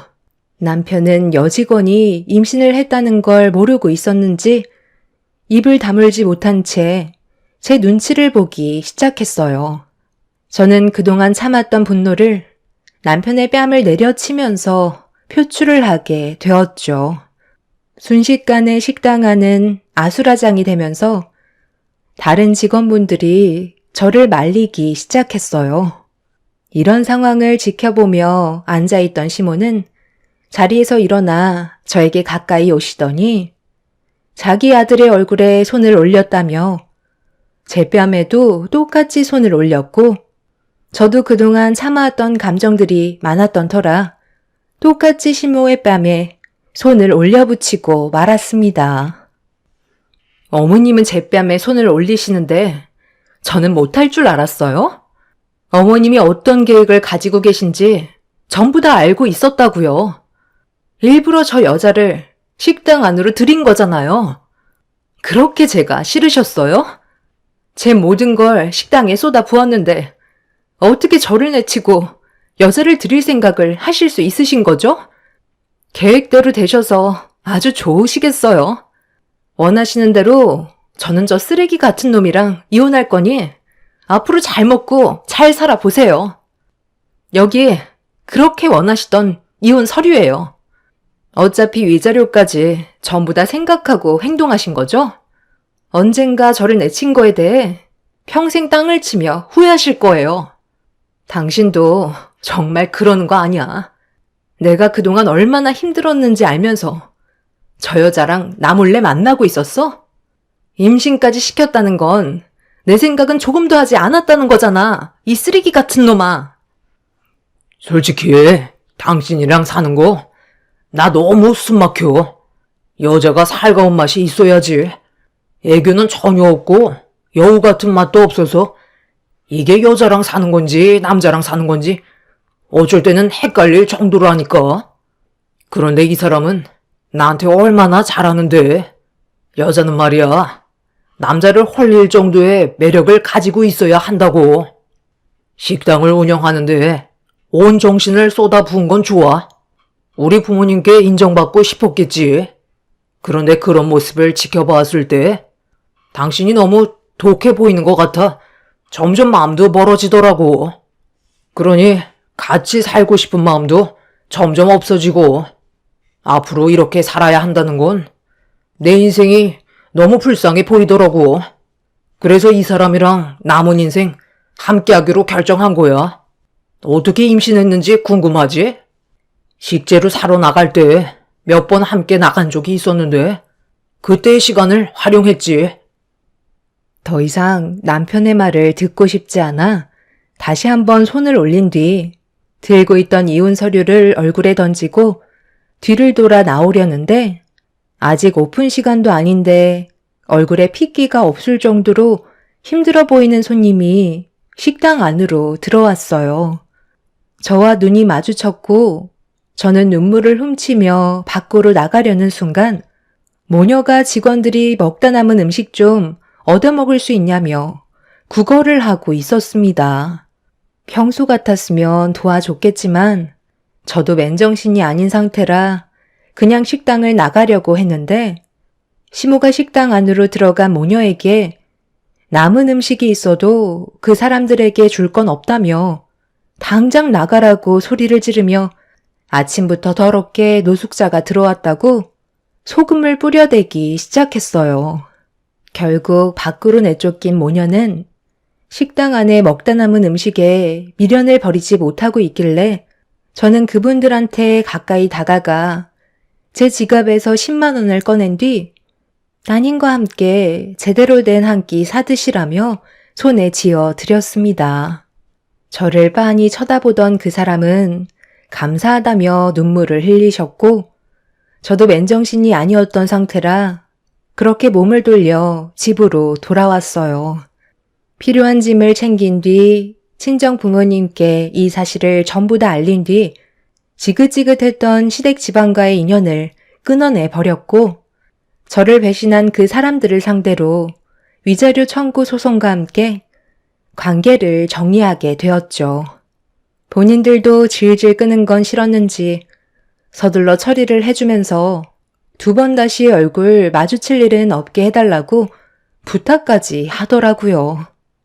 그렇게 남편과 함께 했던 5년의 세월을 제 머릿속에 지워버린 채 한동안 아무것도 하지 않았어요.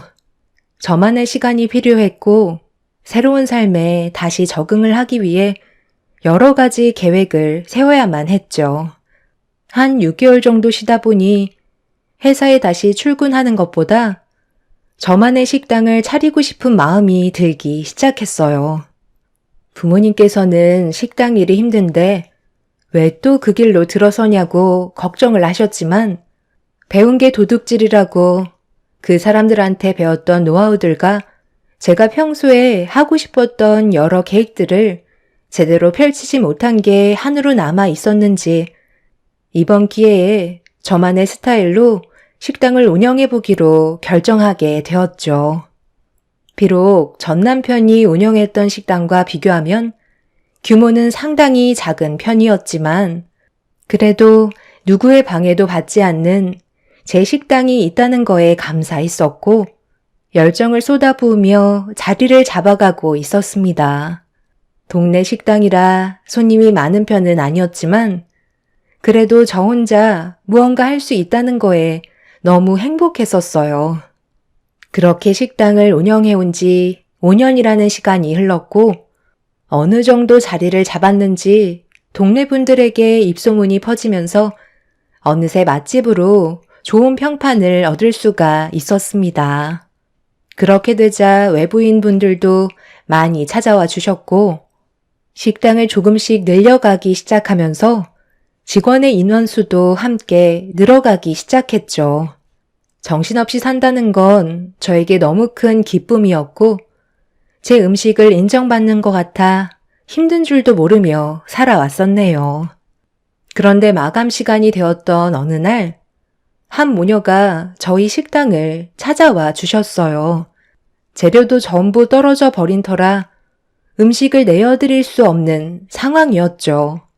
그래서 양해를 구한 뒤 다음날 다시 오시면 좋은 음식 대접해 드리겠다고 설명을 드리고 있는데 저를 빤히 쳐다본 여성분은 저에게 남는 거라도 좋으니 있으면 얻어먹을 수 있냐는 한마디를 꺼내셨고 그 말을 듣는 순간 과거의 기억을 지웠던 장면이 머릿속으로 스쳐 지나갔습니다.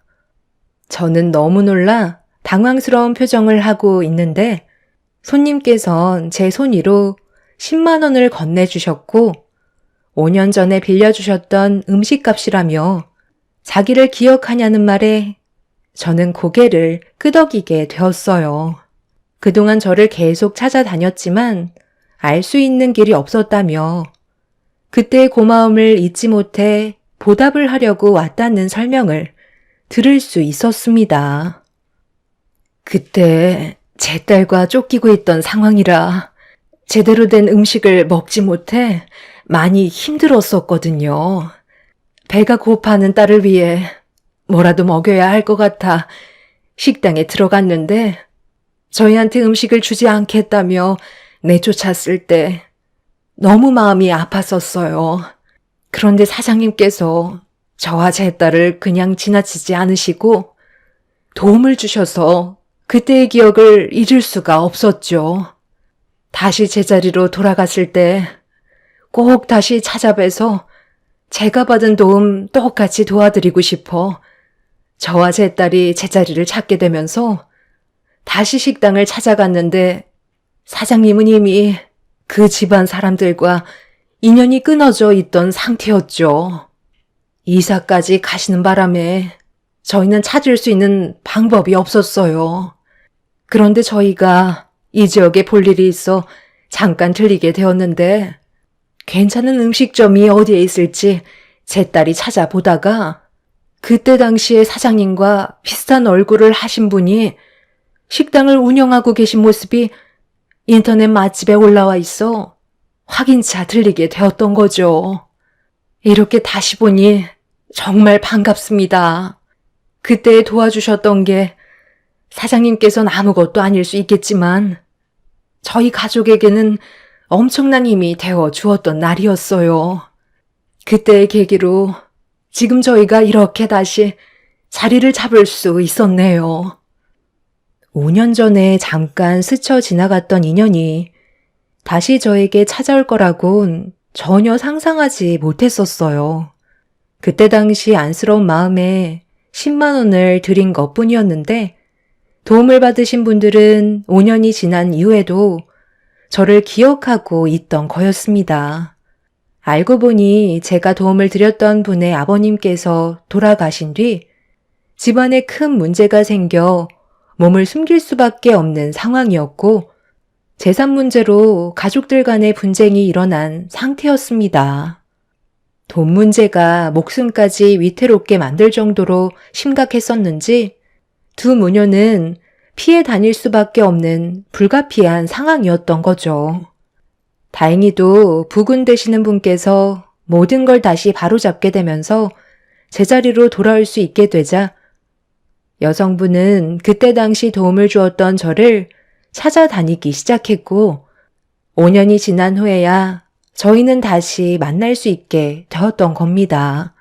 그리고 저한테 한 가지 제안을 하셨어요. 저희는 사업가예요.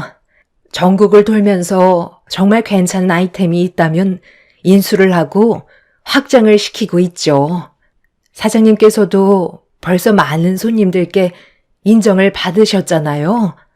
동네에도 소문이 자자하던데요. 음식 맛뿐만 아니라 성격도 좋으셔서 많은 고객층을 보유하고 계시니 저는 그런 사장님과 함께하고 싶습니다. 지금은 동네에서 장사를 하고 계시지만 저희와 손을 잡는다면 앞으로 더 큰 꿈을 바라보실 수 있으실 거예요. 여기에서 만족하실 건 아니시죠? 사장님은 아무것도 하실 필요 없으세요. 그저 지금처럼 똑같이 운영하면 되시는 거고 저희는 사장님 식당을 더 크게 확장할 생각입니다.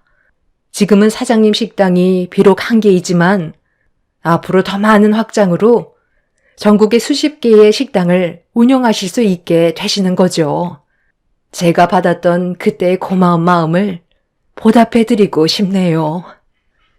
제가 도움을 드렸던 분은 저와 손을 잡길 원하고 있었어요.